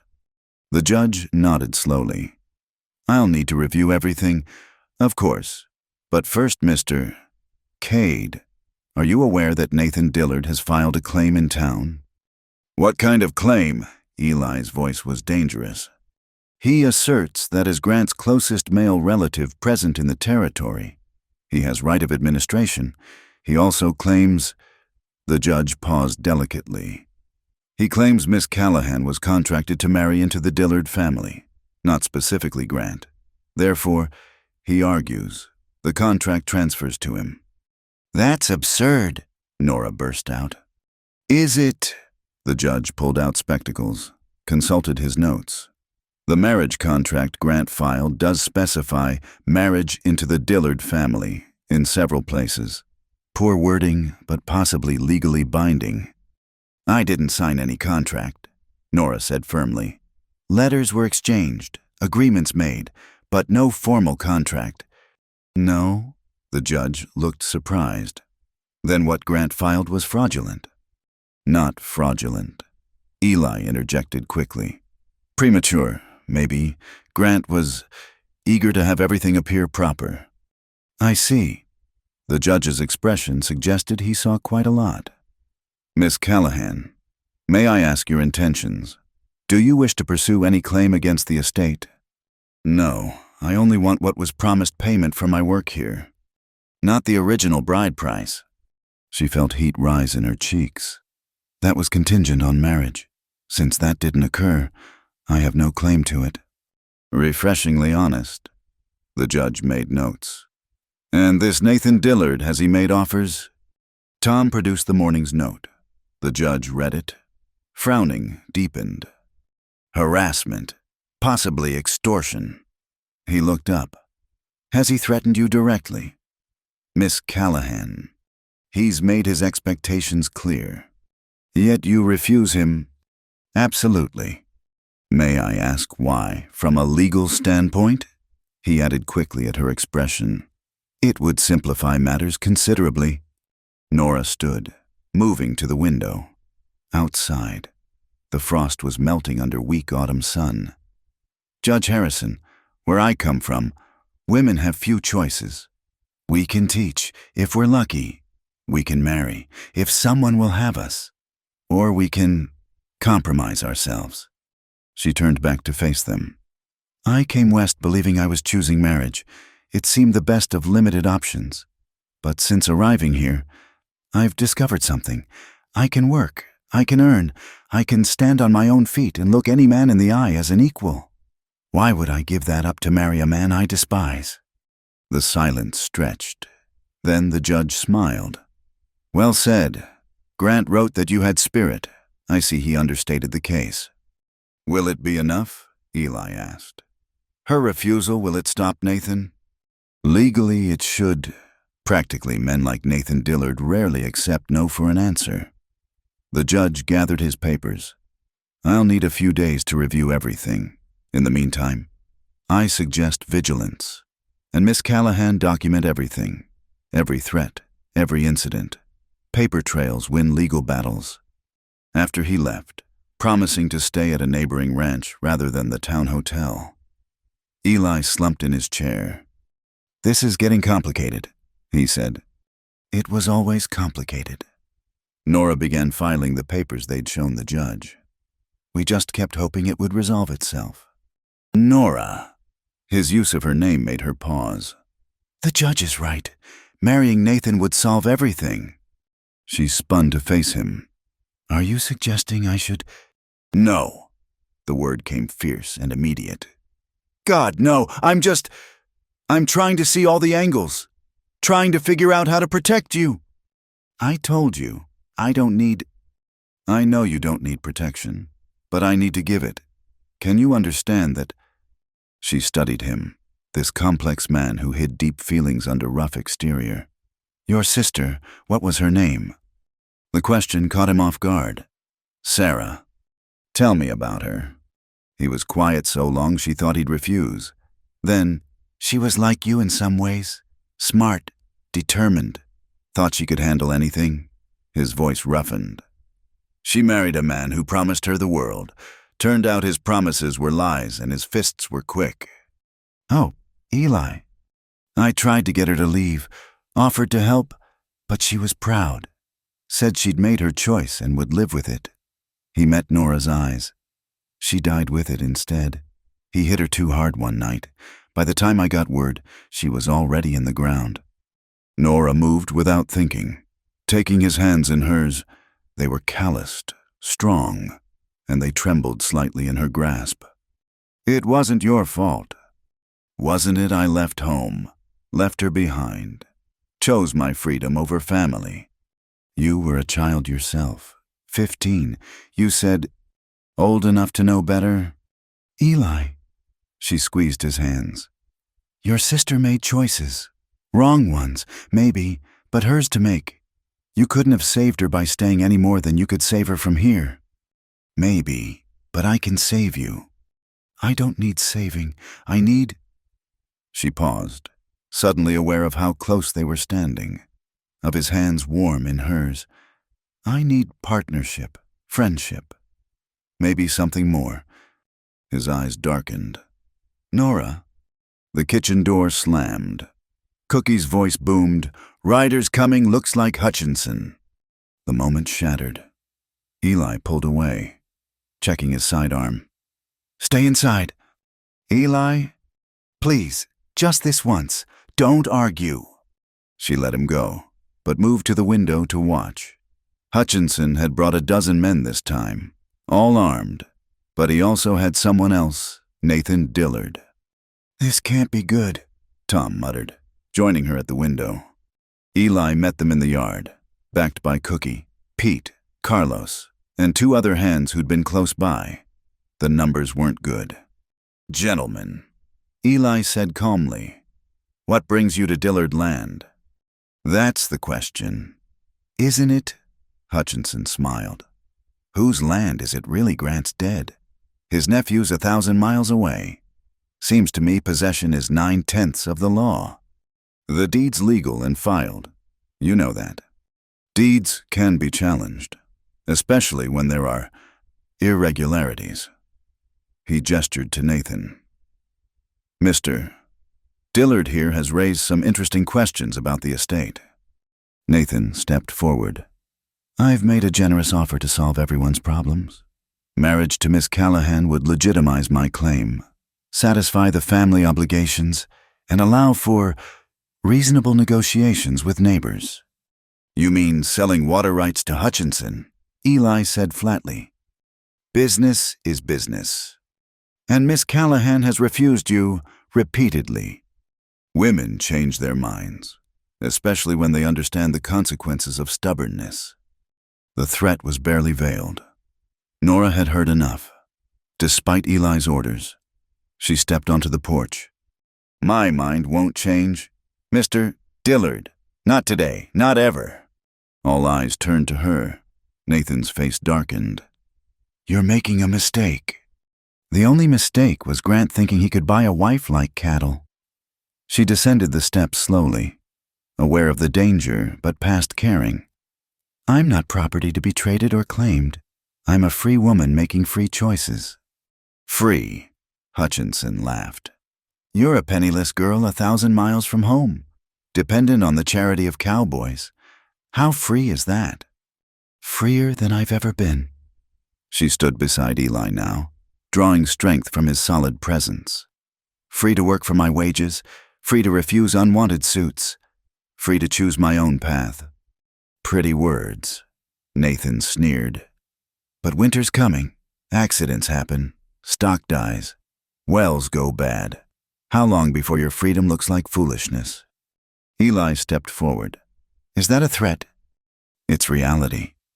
Hutchinson's voice was cold. "This ranch can't survive without cooperation from neighbors. And cooperation has a price." "Get off our land," Tom Brennan said quietly. He'd moved up beside them, rifle casual in his arms. "Now." "Our land," Nathan laughed. "Old man, you don't own anything here." "Maybe not, but I ride for the brand, and the brand says you're trespassing." Other ranch hands had appeared, drawn by the confrontation. Not many, but enough to make Hutchinson's men shift nervously. "This isn't over," Hutchinson said finally. "Winter's long out here. Lots can happen." They left slowly, making their power clear. Nora didn't relax until they were specks in the distance. "Inside," Eli said tersely. "Everyone!" In the kitchen, Cookie poured coffee with a liberal hand while the hands gathered around. "It's gonna get worse," Tom said bluntly. "They're done playing nice." "What do we do?" young Pete asked. Eli looked around the room, these men who'd chosen loyalty over safety. "Anyone wants to leave, now's the time. No shame in it. This isn't your fight." "Hell it isn't," Cookie growled. "Been here 12 years. This is home." Murmurs of agreement ran through the group. Nora felt her eyes burn with unexpected tears. "All right then." Eli straightened. "We double the night watches. No one rides alone. Any stock near the boundaries gets moved to the home pastures. We dig in for siege." The men dispersed to their duties. Rosa, who'd watched silently, touched Nora's arm. "You were brave, Mija, perhaps too brave." "I'm tired of being afraid." "Fear keeps us alive sometimes." Eli lingered after the others left. That was foolish, coming outside. But necessary. They need to see I won't be bullied. What they see is a target. His frustration was palpable. Nora, these men, they don't play by Eastern rules. They don't respect courage in women, only submission. Then they'll have to learn different. He stared at her, something shifting in his expression. You really mean that? You're really planning to fight this out? Did you think I'd run? I hoped. I thought. He scrubbed a hand through his hair. I don't know what I thought. You thought I'd be like Sarah, too proud to accept help but too weak to truly fight. The words hung between them, sharp with truth. Maybe, he admitted. I'm sorry. Don't be. Just see me. Not your sister, not your guilt. Me. He moved closer, intensity in every line. I do see you. That's the problem. I see you clear, and it terrifies me. Why? Because you make me want things, impossible things, a future beyond just surviving each day. What's impossible about that? Everything. You'll go back east eventually, back to your real life. And I'll still be here, wrestling cattle and fighting the land. What if I don't want to go back? The question stopped him cold. What? What if I've found something here worth staying for? Hope and fear warred in his expression. Nora. I know. Wrong time, wrong circumstances. But Eli, when is it ever the right time? When are circumstances ever perfect? He caught her hands, holding them like precious things. You don't know what you're saying. Winter here, it's brutal. The isolation, the danger. I know exactly what I'm saying. She stepped closer, close enough to feel his warmth. I'm saying I choose this. Choose the fight. Choose the land. Choose. Choose what? His voice was rough. You, she whispered. If you'll have me, not as property or obligation, but as partner. For a moment, the world held its breath. Then Eli pulled her against him, one hand tangling in her hair, the other pressed against her back.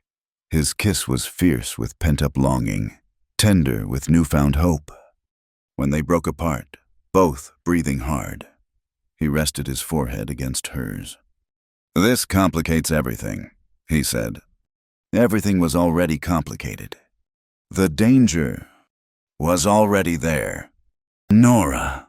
Her name was a prayer on his lips. I can't lose you too. Then we'll have to make sure you don't. Outside, the wind picked up, rattling windows with promise of the winter to come. But inside, wrapped in each other's arms, they found warmth enough to face whatever storms approached. The letter from Marcus Dillard arrived on a gray November morning, carried by a special courier who'd ridden hard from Denver. Nora's hands trembled as she broke the seal, aware of Eli and Judge Harrison watching from across the study. Dear Miss Callahan, she read aloud, I write with apologies for the difficulties you have encountered and gratitude for your service to my uncle's estate. Judge Harrison's reports speak highly of your character and capability regarding the various claims against the ranch. I am prepared to take decisive action. She paused, scanning ahead, then continued with growing relief. I hereby confirm Eli Cade as ranch foreman with full authority to manage daily operations. I also wish to honor my uncle's commitment to you. Enclosed is a bank draft for $500, your rightfully earned bride price, which I insist you accept regardless of the circumstances that prevented the marriage. Thank God, Eli breathed. But Nora wasn't finished. Furthermore, should you wish to remain as bookkeeper and household manager, I offer formal employment at $30 monthly plus room and board. Mr. Cade speaks highly of your work, and I trust his judgment. As for my alleged cousin, Nathan Dillard. Judge Harrison leaned forward with interest. I have never heard of this man before your recent communications. Any claims he makes to family connection or ranch ownership are fraudulent. I authorize you to take all necessary legal action against him. Finally, regarding the water rights dispute with Mr. Hutchinson, I affirm all existing agreements stand as written. The Dillard Ranch will not yield to intimidation. She set the letter down with shaking hands. $500. Her father's debts could be cleared. His medical treatment continued. The relief was overwhelming. "It's over then," she said softly. "Nathan has no claim." "Legally, no." Judge Harrison agreed.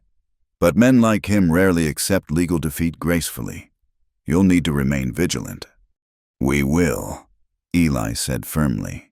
His eyes found Nora's, warm with shared relief and something deeper. The judge gathered his papers. "I'll file the necessary documents in town today. Post public notice that Nathan Dillard has no connection to the estate." He paused at the door. "You've done well here, both of you. Grant would be pleased." After he left, Nora and Eli stood in awkward silence. So much had changed between them in recent days' stolen moments. Careful touches, the constant awareness of growing feeling, but always with the shadow of uncertainty hanging over them. Now, "You'll stay then?" Eli asked quietly. "Take Marcus's offer." "Do you want me to—" He crossed to her in 2 strides, catching her hands. "You know I do, but Nora, it has to be your choice. Not for me, not because you need the work, but because you want this life." "I've already chosen," she reminded him. "That hasn't changed. Even knowing Nathan won't accept defeat, even knowing Hutchinson will keep pushing. Especially knowing that—" "You think I'd leave you to face them alone?" "I've been alone a long time. I can handle—" She silenced him with a touch to his lips. "That's just it. You don't have to be alone anymore. Neither of us does." He caught her hand, pressing a kiss to her palm. "When did you get so wise?" "Somewhere between learning to shoot and facing down Nathan Dillard." Their moment was interrupted by rapid footsteps. Rosa burst in, face flushed with urgency. "Senor Ely, come quickly. There is a girl at the kitchen door. She is very young, very frightened. She asks for Senorita Nora." They exchanged puzzled looks and followed Rosa to the kitchen. A girl of perhaps 16 huddled near the stove, wrapped in a thin shawl despite the cold. Her dress was faded calico, her shoes worn through, and her face bore the unmistakable marks of hard use: a split lip, bruised cheekbone. "Please," she said when she saw Nora. "You're the lady from back east, the one who stands up to the men." "I'm Nora Callahan. Who are you?" Lucy Bennett. I work at the saloon in town." Her voice dropped with shame. "Mr. Dillard Nathan, he's been staying there. I heard him talking, making plans. I thought you should know." Cookie pressed a cup of coffee into the girl's hands, his gruff face unusually gentle. "Drink that, girl. You're half frozen." "What plans?" Eli asked, though his voice stayed kind. Lucy glanced at him fearfully, then back at Nora. "He's bringing men from Tucson, hired guns, plans to take the ranch by force, make it look like Indians did it." "When?" "Soon. Maybe tomorrow night. He was drinking, talking big about how he'd have it all: the ranch, the water, the woman." She looked at Nora with a mix of awe and fear. "He's real angry you turned him down. Says he'll make you beg before he's done." Nora's blood ran cold, but she kept her voice steady. "You were brave to come warn us." "I couldn't let him. I've seen what men like him do to women who say no." Lucy touched her bruised face unconsciously. "You gave me hope, standing up like you did. If someone like you can say no—" "You can too," Nora said firmly. "You don't have to go back there." "Where else would I go? I got no family, no money, no skills, but—" She stopped, shame coloring her cheeks. Nora looked at Eli, saw her own thought reflected in his eyes. "You'll stay here," she decided. "Rosa, can you make room?" "Selma, of course." "I can't," Lucy protested. "People will talk. A girl like me at a decent ranch." "Let them talk," Nora said. "We've gotten good at ignoring gossip." Eli had moved to the window, scanning the horizon. "Tom," he called, "get the men in, all of them. We've got planning to do." Within an hour, every hand on the ranch was gathered in the main room. Lucy had repeated her story, adding details: how many men, what weapons she'd seen, Nathan's drinking getting worse as his plans solidified. 20 men, maybe more, Tom summarized grimly, with repeating rifles, against our dozen. 13, Cookie corrected. I can still shoot straight. 14, Rosa added. When everyone looked at her in surprise, she shrugged. I was not always a housekeeper. My husband taught me to defend what is mine. 15, Nora said. I've been practicing. 16. Lucy's voice was small but determined. I know I'm not much, but I can load weapons, tend wounded, something. Eli studied the assembled group cowboys and women, Mexican and Anglo, all united by loyalty to the ranch and each other. We can't match them gun for gun. We need to be smarter. The house is defensible, Tom offered. Good sightlines, solid walls. But they could burn us out. Not if we make it too costly. Eli moved to the table, sketching rough plans. We put men here, and here, crossfire positions. Make them pay for every foot of ground. The planning went on for hours. Weapons were cleaned, ammunition counted, positions assigned. As night fell, Nora found herself in the kitchen with the other women, preparing food for the siege to come. You don't have to do this, she told Lucy. You warned us. That's enough. It's not enough. The girl's chin lifted with newfound determination. My whole life, men like Nathan Dillard have taken what they wanted. Maybe it's time someone taught them different. Rosa nodded approvingly, handing Lucy potatoes to peel. You have spine. Nina, good. As they worked, Nora caught glimpses of Eli through the window, directing preparations with calm efficiency. But she saw the tension in his shoulders, the worry he tried to hide. Near midnight, he found her on the porch, taking a moment of quiet before the storm. You should rest, he said, joining her on the bench. So should you. Can't keep thinking about everything that could go wrong. Then think about what could go right. We're warned. We're ready. We're together. He pulled her close, and she rested her head on his shoulder. I'm scared, he admitted quietly. Not for me, for you, for Rosa, for that brave, foolish girl who risked everything to warn us. We're all scared, but we're not running. No, he agreed. We're not running. They sat in silence, drawing comfort from each other's presence. The stars wheeled overhead, indifferent to human troubles, but somehow their vastness made Nora feel stronger. She'd traveled so far, changed so much. Whatever tomorrow brought, she wouldn't face it as the frightened girl who'd stepped off that train 2 months ago. Eli, she said softly, whatever happens tomorrow, don't. He pressed a kiss to her hair. We're going to win. We're going to send Nathan packing, deal with Hutchinson, make this ranch prosper, and then I'm going to court you proper, take you to town dances, bring you flowers, all the things you deserve. Despite everything, she smiled. I don't need flowers. What do you need? Just this, just you. He turned her face up to his, kissing her with desperate tenderness. You have me, he whispered against her lips. For as long as you want me. Forever then. Forever. Dawn came too soon, bringing low clouds and the smell of snow. The ranch hands took their positions, weapons ready but hidden. The women gathered in the house, Lucy helping Rosa move furniture to provide cover, Nora checking and rechecking the loaded rifles. They're coming, Pete called from his lookout position. Riders from the east. But it wasn't Nathan's force. A single rider approached under a white flag, Hutchinson himself. Eli met him in the yard, Nora watching from the window. Come to gloat, Eli asked. Come to make one last offer. Hutchinson dismounted, keeping his hands visible. I heard about Nathan's plans. Messy, unnecessary, bad for everyone.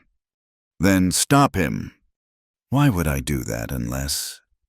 Hutchinson smiled. Sell me the water rights. Legal and proper. I'll pay fair price and call Nathan off. No deal.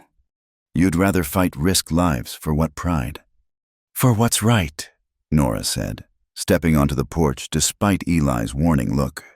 For the principle that men like you can't just take what you want. Hutchinson's eyes narrowed. You've caused a lot of trouble. Miss Nathan's near crazy with wanting you. Maybe if you reconsidered. I'd rather die. That can be arranged? Eli stepped between them. Get off our land. Hutchinson, last warning. Your funeral. Hutchinson mounted up. And I mean that literally. He rode away, and the waiting resumed. The morning stretched toward noon, tension building with the clouds. Then, finally, the attack came. Not from where they expected.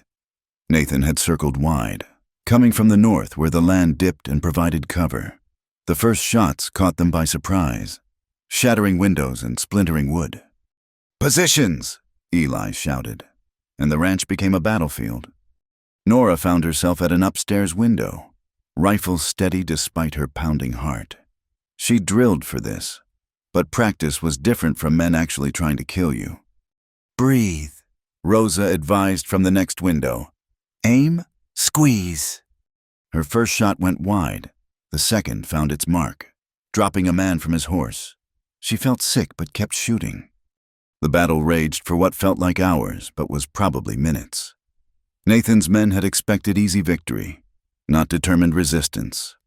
The crossfire positions Eli had established were devastating. But the attackers had numbers. Slowly, inexorably, they pressed closer. They're at the barn, Tom yelled. Smoke began to rise. They were burning the outbuildings, trying to smoke the defenders out. Nora heard Eli cursing, calling for water brigades. Then she saw him, Nathan Dillard, staying back like the coward he was, but visible now in his confidence. Without thinking, she shifted her aim. The shot was perfect, knocking his hat from his head, creasing his scalp.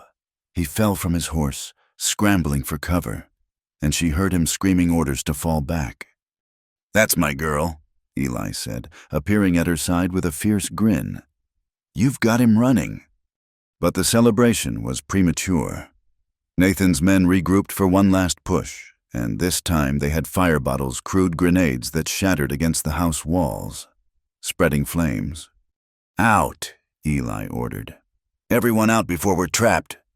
They retreated in good order, but once in the open, they were vulnerable. Nora found herself separated from the others, Lucy at her side as they crouched behind an overturned wagon. There, Lucy pointed. Nathan approached on foot, pistol drawn, face twisted with rage. Blood from Nora's shot painted half his face red. You shot me, he snarled. You actually shot me. I'll shoot you again if you come closer. With what? Too late. She realized her rifle was empty. Nathan smiled, raising his pistol. The shot was impossibly loud, but it was Nathan who staggered, looking down at the spreading red stain on his chest. Behind him, Lucy stood with a smoking derringer, face pale but resolute. No means no, the girl said quietly. Nathan fell to his knees, then forward. He didn't get up again. Without their leader, the attackers scattered. Some fled immediately. Others tried to press the attack but found themselves caught between the defenders and arriving riders. Judge Harrison had brought reinforcements from town, alerted by the smoke. In minutes, it was over. The barn was lost, but the house saved. 3 defenders wounded, but none killed. Nathan's force had lost 8 men, the rest captured or fled. It's done, Eli said, pulling Nora against him. You're safe. We're all safe. But Nora was looking at Lucy, who stood staring at Nathan's body with an expression of wonder. I stopped him, the girl whispered. He can't hurt anyone anymore. You saved my life, Nora said, embracing her. You saved all of us. As the sun broke through the clouds, Judge Harrison surveyed the carnage. Self-defense, clearly, though there will be paperwork. What about Hutchinson? Eli asked. Ah, Mr. Hutchinson is having his own troubles. Seems someone sent evidence to the territorial governor about his land-grabbing schemes. He'll be too busy avoiding prison to bother you again. They all looked at the judge, who smiled blandly. Amazing what papers turn up when one investigates thoroughly.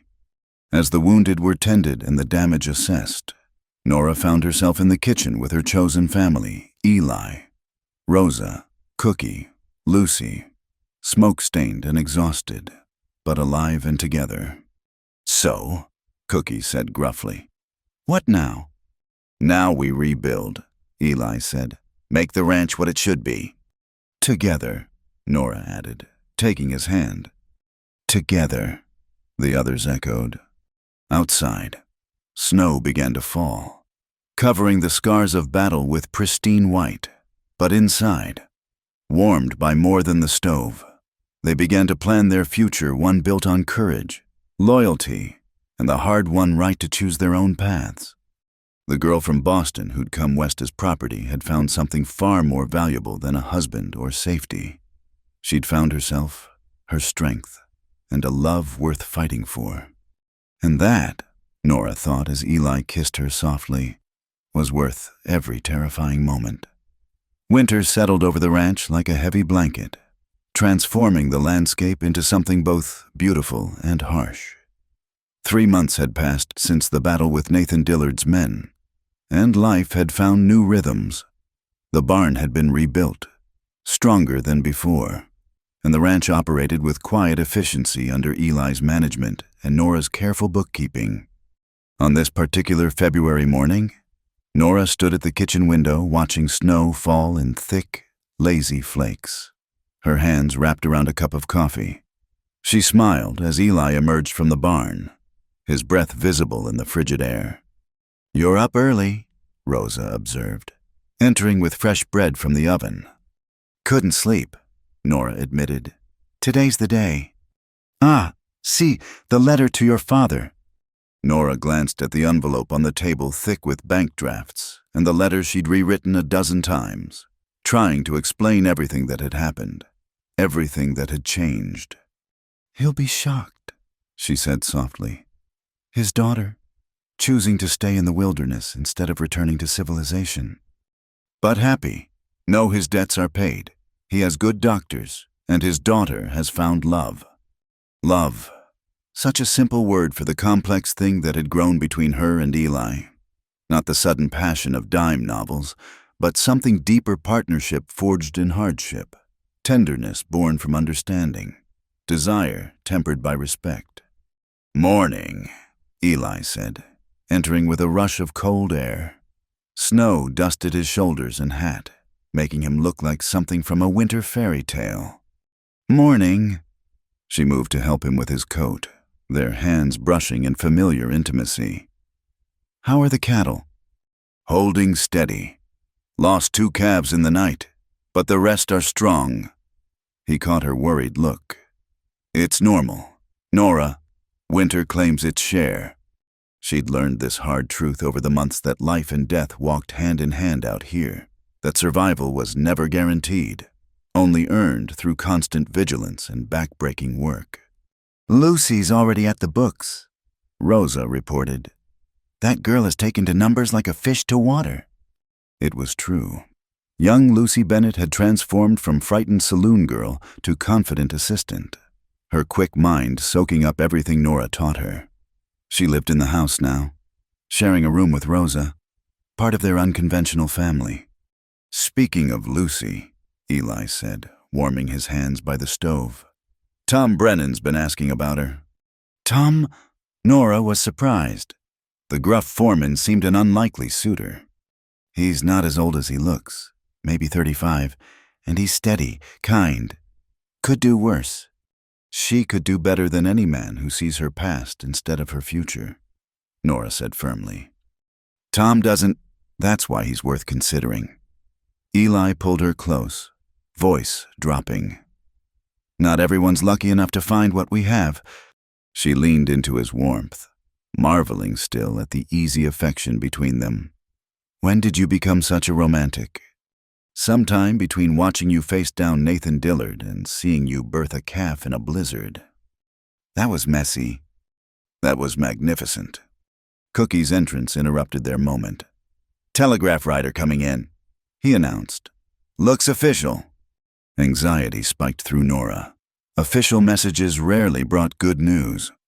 They gathered on the porch as the rider approached, fighting through the deepening snow. "Message for Eli Cade," the young man gasped, handing over the telegram. Eli read quickly, his expression shifting from concern to surprise to something like wonder. "What is it?" Nora asked. "It's from Marcus Dillard. He's coming to visit. Should arrive within the week." "The owner's coming here." Cookie sounded alarmed. "City fellow like that." "Says he wants to see the ranch for himself, meet the people who saved it." Eli looked at Nora. "He particularly wants to meet you." The next days flew by in preparation. Every surface was scrubbed, every account triple-checked, every animal groomed. The ranch hadn't seen such activity since before Grant's death. "You'd think the president was coming," Tom grumbled, but he worked as hard as anyone. Marcus Dillard arrived on a crystalline afternoon when the sun turned the snow to diamonds. He wasn't what Nora expected, younger than she'd imagined. Perhaps 30, with intelligent eyes behind wire spectacles and an easy smile. "Miss Callahan," he said, removing his hat, "I owe you a great debt." "I did only what needed doing. Mr. Dillard." "Marcus, please. And I disagree. You did far more." He looked around the tidy yard, the well-maintained buildings, the hands going about their work with quiet efficiency. "This place, it's not what I expected." "What did you expect?" Eli asked, joining them. "Chaos. Decline. Instead, I find a thriving operation run by people who clearly care about more than just profit." They showed him around the rebuilt barn, the carefully managed herds, the account books that Lucy proudly displayed. Marcus asked intelligent questions, listened carefully to answers, and showed genuine interest in the people as well as the property. At dinner, he made an announcement that stunned them all. "I've been thinking about the future of this ranch," he said. "I'm a businessman, not a cattleman. I have no desire to run this place from Philadelphia, and selling to someone who might not maintain Grant's vision seems wrong." He pulled out documents from his case. "I'm prepared to offer a partnership. Eli, you'd own 40% and continue as managing partner. Miss Callahan Nora 30% in recognition of your vital contributions. The remaining 30% would be divided among the long-term hands, with special consideration for Rosa and Cookie." The silence was deafening. Nora felt Eli's hand find hers under the table. "You're giving us the ranch." Eli's voice was hoarse. "I'm investing in people who've already proven they'll fight for it. My lawyers say it's foolish. I say it's the smartest thing I could do." "But why?" Rosa asked. "You could make much money selling." Marcus smiled. "My uncle built this place with his own hands. He died defending it. Seems to me the best way to honor him is to ensure it thrives under people who understand what it means to build something lasting." "There must be conditions," Eli said, ever practical. "A few annual reports, profit sharing, and—" He looked between Eli and Nora with amusement. "I'd appreciate an invitation to the wedding."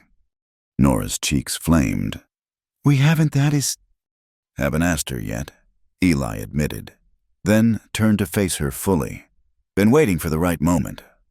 "Eli Cade," she warned, "if you're thinking of proposing in front of everyone—" "I'm thinking of proposing in front of family," he corrected. "Our family. The people who've stood with us through everything." He dropped to one knee, producing a simple gold band from his pocket. "Nora Callahan, you came here expecting one life and chose another. You've made me believe in futures I never dared imagine. Will you marry me, not for convenience or contracts, but for love?" Through tears, she saw the faces around them, Rosa beaming, Cookie trying to look gruff and failing, Lucy clasping her hands in delight. Tom nodding approval, and Marcus grinning like he'd orchestrated the whole thing. "Yes," she whispered, then louder. "Yes, of course, yes." The kitchen erupted in celebration. Cookie produced a bottle of whiskey he'd been saving for emergencies. Rosa hugged everyone in reach, and the ranch hands whooped loud enough to spook the horses. Later, as the party wound down, Nora found herself on the porch with Eli, watching stars emerge in the clear winter sky. "When I stepped off that train," she said, "I thought my life was ending. And now I know it was just beginning." She turned in his arms. "We'll really own part of the ranch. We'll really own it. Build it together. Make it something special. It's already special. Then we'll make it last. For our children, their children, however many generations want to call this home." The word children sent a different kind of warmth through her. "Planning a big family, Mr. Cade. Big enough to fill that house with laughter, small enough that I can love each one the way you've taught me to love fully, freely, without reservation." She kissed him then, pouring all her joy and hope into the connection. When they broke apart, breathless, he rested his forehead against hers. "Write your father," he said softly. "Tell him his daughter found more than survival in the West. Tell him she found home." "What about the wedding? Should we wait until he can travel?" "Spring wedding." Eli decided. "Here on the ranch, with wildflowers and sunshine and everyone we care about. We'll bring your father out if he's able. Make sure he has comfortable accommodations. And if he's not able, then we'll take a honeymoon to Boston. Let him meet his new son-in-law properly." The thought of Eli in Boston, his cowboy honesty amid Eastern pretension, made her smile. "He'll love you. He'll tolerate me because I make his daughter happy." "Deliriously happy," she corrected. Inside, she could hear Marcus regaling the others with stories from Philadelphia, Lucy shyly responding to Tom's attempts at conversation, Cookie arguing with Rosa about wedding food, her found family, celebrating her unexpected joy. "I should finish that letter," she said reluctantly. "Add a postscript," Eli suggested. "Tell him the young man who met you at the station sends his regards." She looked at him questioningly. "Tell him I kept my promise. Tell him I was kind." Remembering that first day, his quiet assurance that she'd be treated well despite the circumstances, Nora felt fresh tears threaten. "You were more than kind," she said. "You were everything I never knew I needed." "Likewise, city girl, likewise." They stayed on the porch a while longer, planning their future under stars that no longer seemed cold and distant but warm and welcoming, like a blessing on all they'd built and all they'd yet to become. Inside, Nora added to her father's letter, "I found something in this wild place. Papa, not a husband to support me, but a partner to stand beside. Not a house to hide in, but a home to defend. Not the life I expected, but the one I was meant to live. Your daughter is no longer that frightened girl at the station. She is a woman of the West now, strong and sure and deeply, impossibly happy. Come spring, I'll marry for love beside fields of wildflowers, surrounded by the finest people I've ever known. My story didn't end when I stepped off that train it began, and oh, Papa, what a beautiful beginning it has been." Spring came to Wyoming like a shy bride, hesitant at first, then bursting forth in glory. The snow retreated to the highest peaks, revealing green grass that seemed to appear overnight. Wildflowers carpeted the meadows, Indian paintbrush, lupine, and prairie roses nature's wedding decorations for the ceremony just days away. Nora stood in her room, holding the dress that had arrived from Denver. It wasn't elaborate by Eastern standards, ivory silk with modest lace trim, but it was finer than anything she'd ever owned. Rosa and Lucy fussed around her, adjusting pins and debating hairstyles. "You're trembling," Lucy observed, threading another pin. "Nervous," Nora admitted. "Not about marrying Eli, about everything else." "The guests arriving," Rosa guessed. "Or your father." "Both." Nora moved to the window. looking out at the transformed ranch. Marcus had sent funds for improvements, and the place gleamed with fresh paint and repairs. Father's letter said he was well enough to travel, but what if seeing me here, choosing this life? He will see his daughter happy, Rosa said firmly. That is what fathers want. A knock interrupted. Cookie's voice boomed through the door. Stage coming in, looks like your Eastern folks. Nora's heart leaped. She hurried downstairs, not caring that she was still in her everyday dress. Eli was already in the yard, having ridden in from checking the herds. He caught her hand as she reached him. Ready? He asked softly. No, yes, I don't know. He squeezed gently. I'm right here. The stage rolled to a stop, dust settling around it like a veil. The door opened, and Nora held her breath. Her father emerged slowly, assisted by the driver. Professor James Callahan looked older, thinner, marked by his illness, but his eyes were bright as they found her, and his smile was the same one that had blessed her childhood. Mo store, he said, using the Irish endearment. My treasure. She flew to him, careful of his fragility but unable to hold back. He embraced her with surprising strength. Let me look at you, he said, pulling back. His eyes catalogued the changes sun-kissed skin, work-roughened hands, the confidence in her bearing. The West has transformed you. For the better, I hope.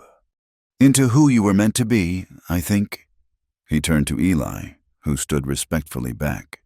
And you must be the young man who's stolen my daughter's heart. Eli Cade. Sir, welcome to the Double D. Her father studied him with professorial intensity. You wrote that you'd be kind to her. I've tried, sir. Papa, Nora interjected. Eli saved my life, literally and figuratively. Then I owe you more than I can repay, her father told Eli, though I suspect you consider the debt flowing the other direction. Eli's smile was answer enough. The next days passed in a whirlwind. Guests arrived from neighboring ranches, from town, even from Denver. Marcus Dillard brought business associates who wanted to see this unusual partnership for themselves. Judge Harrison came with his wife, a cheerful woman who immediately took charge of flower arrangements. Never seen anything like it, one rancher told another over dinner. Cowboys owning shares alongside the Eastern lady. What's the world coming to? Something better. Tom Brennan replied quietly. He sat with Lucy, who glowed in a new dress Nora had insisted on buying her. Their courtship had progressed slowly but surely over the winter months. The night before the wedding, Nora found herself unable to sleep. She wrapped a shawl around her nightgown and stepped onto the porch, finding Eli already there. Shouldn't see each other before the wedding, she said, but moved into his arms anyway. Bit late for traditional propriety, he replied, holding her close. Having second thoughts. Never. You. Only that I should have asked you sooner. They stood in comfortable silence, listening to night sounds, coyotes in the distance, an owl nearby, the eternal whisper of wind through grass. My father approves of you, she said eventually. He approves of your happiness. There's a difference. No, he genuinely likes you. Said you remind him of the Irish farmers he knew as a boy, men who understood that the land owns you as much as you own it. Smart man. He is, which is why I need to tell you something. She pulled back to see his face. He's dying. Eli, the treatment helped, but the damage was done. He has perhaps a year. Eli's arms tightened around her. I'm sorry. He's not. He says he's lived to see me settled, seen me find love. Says that's more than many men get. She managed a watery smile. He wants to stay here. Asked if we might add a room for an old scholar who could teach the local children. Of course. We'll break ground as soon as the wedding's done. Just like that. Nora, love. I'd build him a whole university if it kept him near you longer. She kissed him then, pouring gratitude and love into the connection. When they parted, breathless, she whispered, How did I get so lucky? Luck had nothing to do with it. You fought for this, earned it with courage and determination. We fought for it, she corrected. Together. Together, he agreed. Always. The wedding day dawned perfect clear sky. Gentle breeze, the mountains standing witness in their ancient dignity. The ranch had been transformed with ribbons and wildflowers. Tables set up in the yard for the feast Cookie had been preparing for days. Nora stood before the mirror in her wedding dress, hardly recognizing herself. The frightened girl who'd stepped off the train was gone, replaced by a woman who'd found her strength. Beautiful, her father said from the doorway. Your mother would be so proud. I wish she could be here. She is, Mostor, in your courage, your grace, your generous heart. She lives on in you. Lucy appeared, radiant in her bridesmaid dress. They're ready for you. The walk to the meadow where they'd set up for the ceremony felt both endless and too quick. Then she saw Eli waiting by the makeshift altar, Tom Brennan standing as his best man, and everything else faded away. He wore a new suit that Marcus had insisted on providing, but he was still essentially Eli strong, steady, hers. His eyes found hers and held, saying everything words couldn't capture. Her father walked her down the aisle made of grass and wildflowers, placed her hand in Eli's with visible emotion. Be good to each other, he whispered. The ceremony was simple. The minister from town speaking words about love forged in hardship, partnership blessed by trial. When he asked for the rings, Cookie stepped forward importantly, producing them from his vest pocket with flourish. Do you, Nora, take this man? I do, she said, voice clear and certain. Do you, Eli, take this woman? I do, he replied, eyes never leaving hers. Then, by the power vested in me by the territory of Wyoming, I pronounce you husband and wife. The kiss that sealed their union was tender, passionate, and accompanied by whoops and cheers from the assembled crowd. Cowboys threw their hats in the air. Rosa wept openly, and somewhere Cookie was already uncorking bottles. The celebration that followed was unlike anything the ranch had seen. Tables groaned under the weight of food beef and beans elevated to art by Cookie's skill. Cakes and pies donated by town ladies, vegetables from Rosa's carefully tended garden. Speech, someone called, and Eli stood, pulling Nora up with him. I'm no hand at pretty words, he began. But I'll try. They say the West is about new beginnings. Today proves it, a Boston lady and a Missouri farm boy, standing where neither expected, surrounded by family we chose rather than inherited. He raised his glass. To unexpected journeys and chosen homes, to the Double D and all who defend her, to my wife. His voice caught slightly on the word, who taught me that kindness and strength aren't opposites, but partners. To love, Nora added, her own voice thick with emotion. To the courage to choose it, fight for it, and trust it to see us through whatever comes. The cheer that went up could probably be heard in town.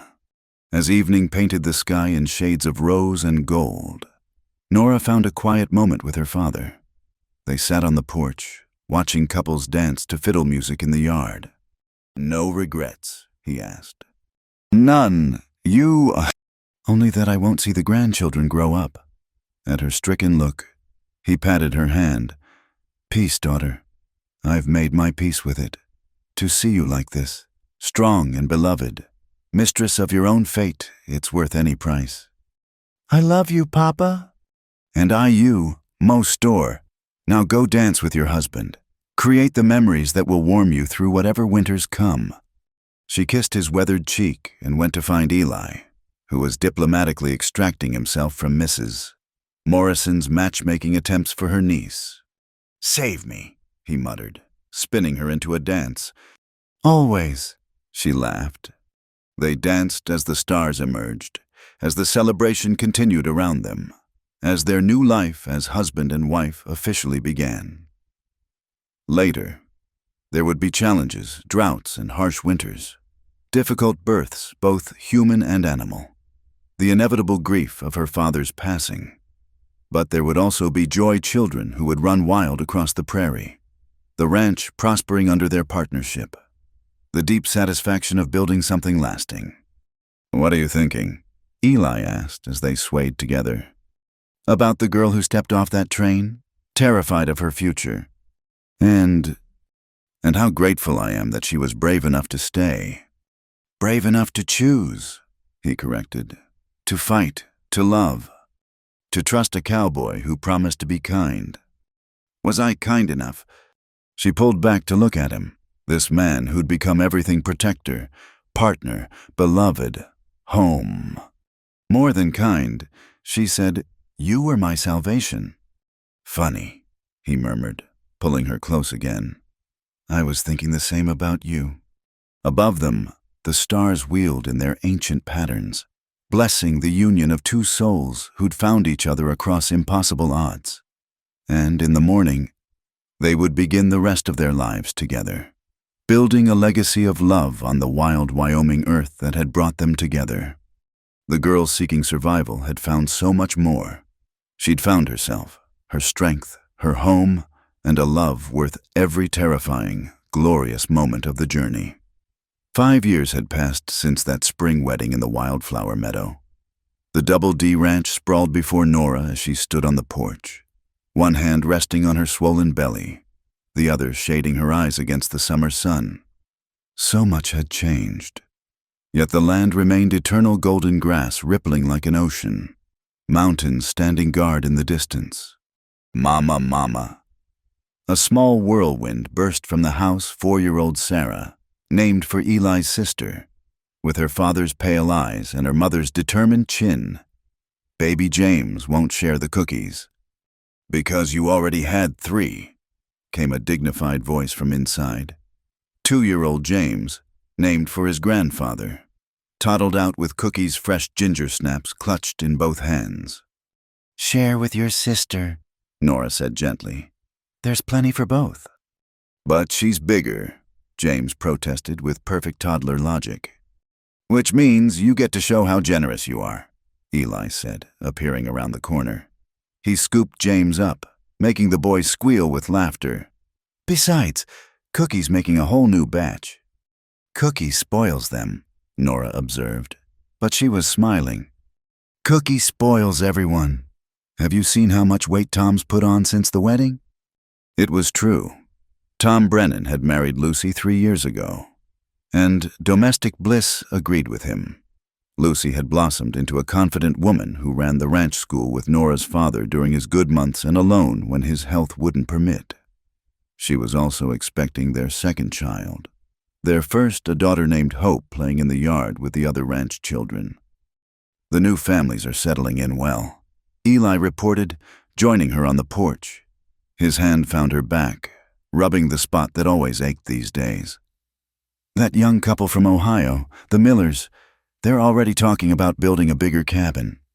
The ranch had grown beyond their wildest dreams. What started as a cattle operation had expanded into a small community. Marcus Dillard's business connections brought opportunities, contracts for beef, investments in infrastructure, even talks of a railroad spur that would connect them directly to major markets.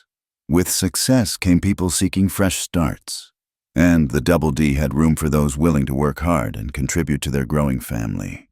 Letter came from Marcus. Eli continued, producing an envelope. "He's bringing another group of investors next month. We'll need to prepare the guest house again." Nora sighed. "I'm getting too round to be much help." "You're growing our child. That's help enough." He pressed a kiss to her temple. "Besides, Rosa's daughter is proving as capable as her mother." Rosa's daughter Maria had arrived last year from Mexico, fleeing a bad situation. Now she worked alongside her mother, the house running with smooth efficiency despite the constant activity. "Ryder's coming," Sarah announced, pointing to the road. She had her father's sharp eyes. "It's Grandpapa." Indeed, Professor Callahan's small buggy was approaching, driven slowly to accommodate his fragility. He'd outlived his doctor's predictions by 4 years, crediting the clean air and the joy of teaching ranch children for his extended time. "Don't run in the road," Nora called as both children pelted toward their grandfather. "Let them go," Eli said softly. "He loves it." They watched as the professor stopped the buggy, letting the children climb up beside him for the final approach. His face, though gaunt with illness, lit with pure joy at their chatter. "He's happy," Nora said. "Despite everything, he's happy. He lived to see you settled, see grandchildren carrying on the family. What more could a man want?" "More time," she said softly. They both knew this would likely be his last summer. The signs were there, the increased fatigue, the cough that wouldn't leave, the way he sometimes looked at them as if memorizing every detail. "Then we'll make it count," Eli decided. "That picnic he's been wanting by Willow Creek. We'll do it Sunday. The whole family." Family. The word encompassed so much now, not just blood relations, but chosen bonds. Cookie, who'd taught James to crack eggs without getting shells in the batter. Rosa and Maria, who sang Mexican lullabies to Sarah. Tom and Lucy, whose friendship had become cornerstone to their lives. The ranch hands who'd stayed through good times and bad, some now with families of their own on Double D land. Mrs. Cade," a young voice called. Timothy Morrison, the general store owner's nephew, came running from the barn. "Buttercup's having her calf, mister. Pete says come quick if you want to see." "Go," Eli urged. "I'll watch the children." Nora hurried as much as her condition allowed. She'd developed a reputation as someone who could calm laboring animals, a skill that proved useful on a ranch. In the barn, she found Pete and several hands gathered around Buttercup, one of their best milk cows. "She's struggling," Pete reported. "Calf's turned wrong." Let me see." Nora knelt carefully beside the distressed cow, running gentle hands over her sides. "Easy, girl. We'll help you." What followed was an hour of patient work, repositioning the calf while keeping the mother calm. When the healthy heifer finally slipped free, a cheer went up from the watching men. Never seen anything like it. Young Timothy breathed, "You've got the touch, Mrs. Cade." Just patience and practice. But Nora was pleased. She'd come so far from the city girl who'd never seen a cow up close. Walking back to the house, she paused at the small cemetery on the hill. Grant Dillard's grave stood solid and respected. Fresh flowers placed weekly by Rosa. Beside it, a newer stone marked where they'd buried Nathan Dillard. Even enemies deserved proper rest. And in the corner, beneath a spreading oak, a small marker for the first Sarah Cade. "We did it, Sarah," she whispered to Eli's sister.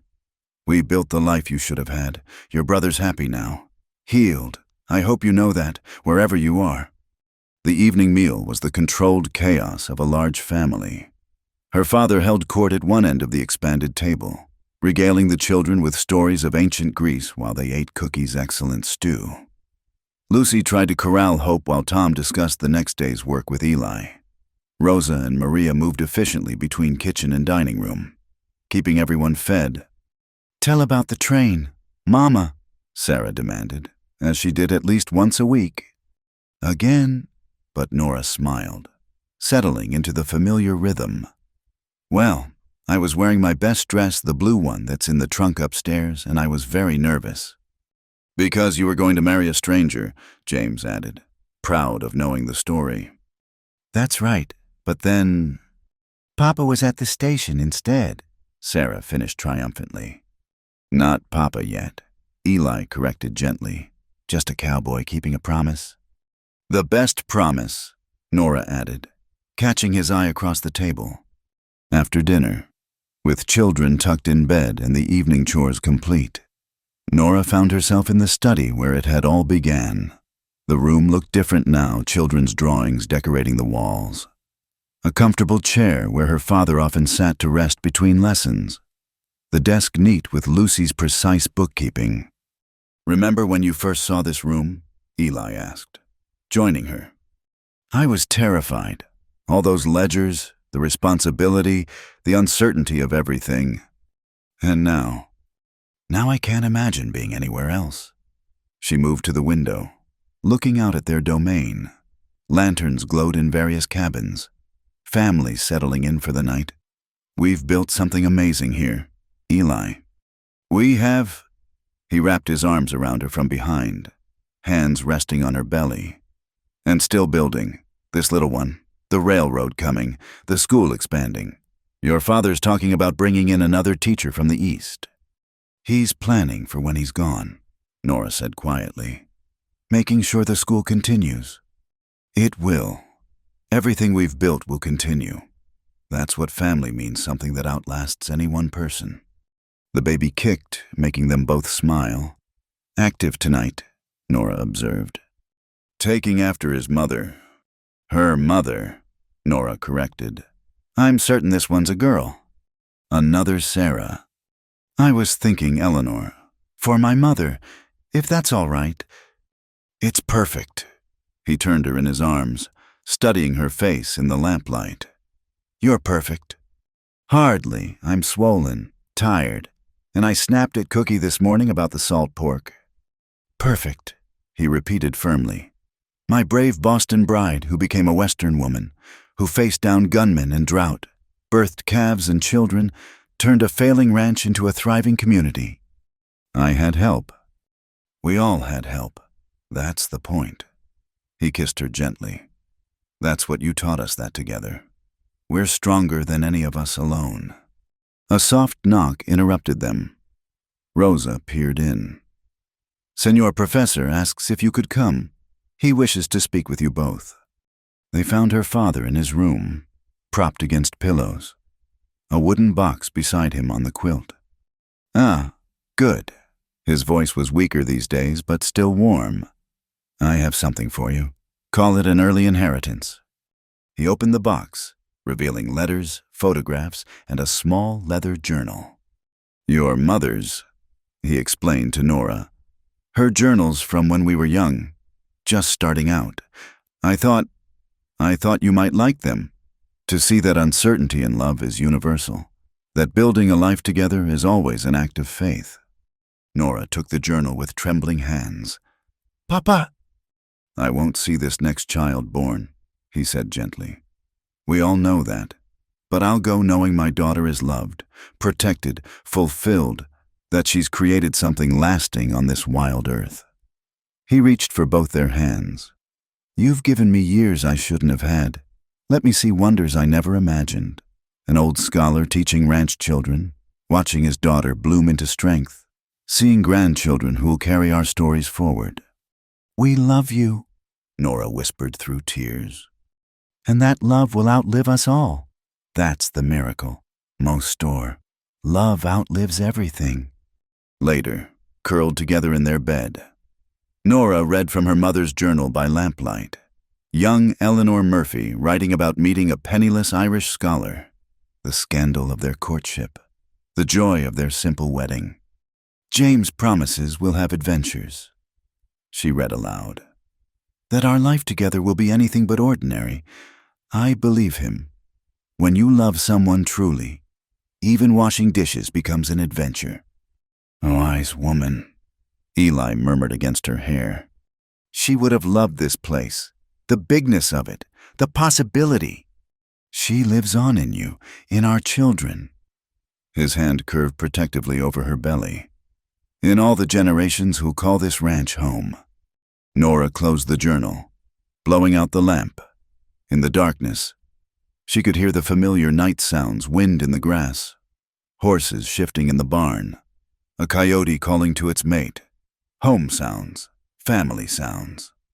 Eli, she whispered. Thank you for keeping your promise, for being kind. She felt him smile against her shoulder. Thank you for taking a chance on a rough cowboy, for seeing possibility where others saw only emptiness. I love you, and I love you, forever and always. Outside, the stars wheeled in their courses, watching over the Double D Ranch and all who sheltered there. The girl who'd come seeking survival had found so much more love, purpose, family, home, and in finding those things, she'd helped create a legacy that would endure long after the last page of her story was written. In the small cemetery on the hill, wildflowers bloomed around the graves, and in the house below, new life grew beneath a mother's heart. The cycle continued. As eternal as the land itself, love conquering fear, hope defeating despair, and kindness proving stronger than all the hardships the frontier could offer. The mail-order bride who'd expected cruelty had found kindness. The cowboy who'd expected loneliness had found love. And together, they'd built something that would last, a testament to the power of choosing love over fear, partnership over possession, and courage over comfort. Their story, begun in uncertainty at a dusty train station, would echo through generations, proof that sometimes the life we never expected is exactly the one we're meant to live. Thank you so much for listening to this story. I'd love to know where you're enjoying this tale from. Please share in the comments below so we can connect and discuss your thoughts about Nora and Eli's journey. If you enjoyed this story, please subscribe to Wild West Stories 1850 and hit the like button. And don't forget to press the hype button to help more people discover this video and experience this heartwarming frontier romance. Your support means everything.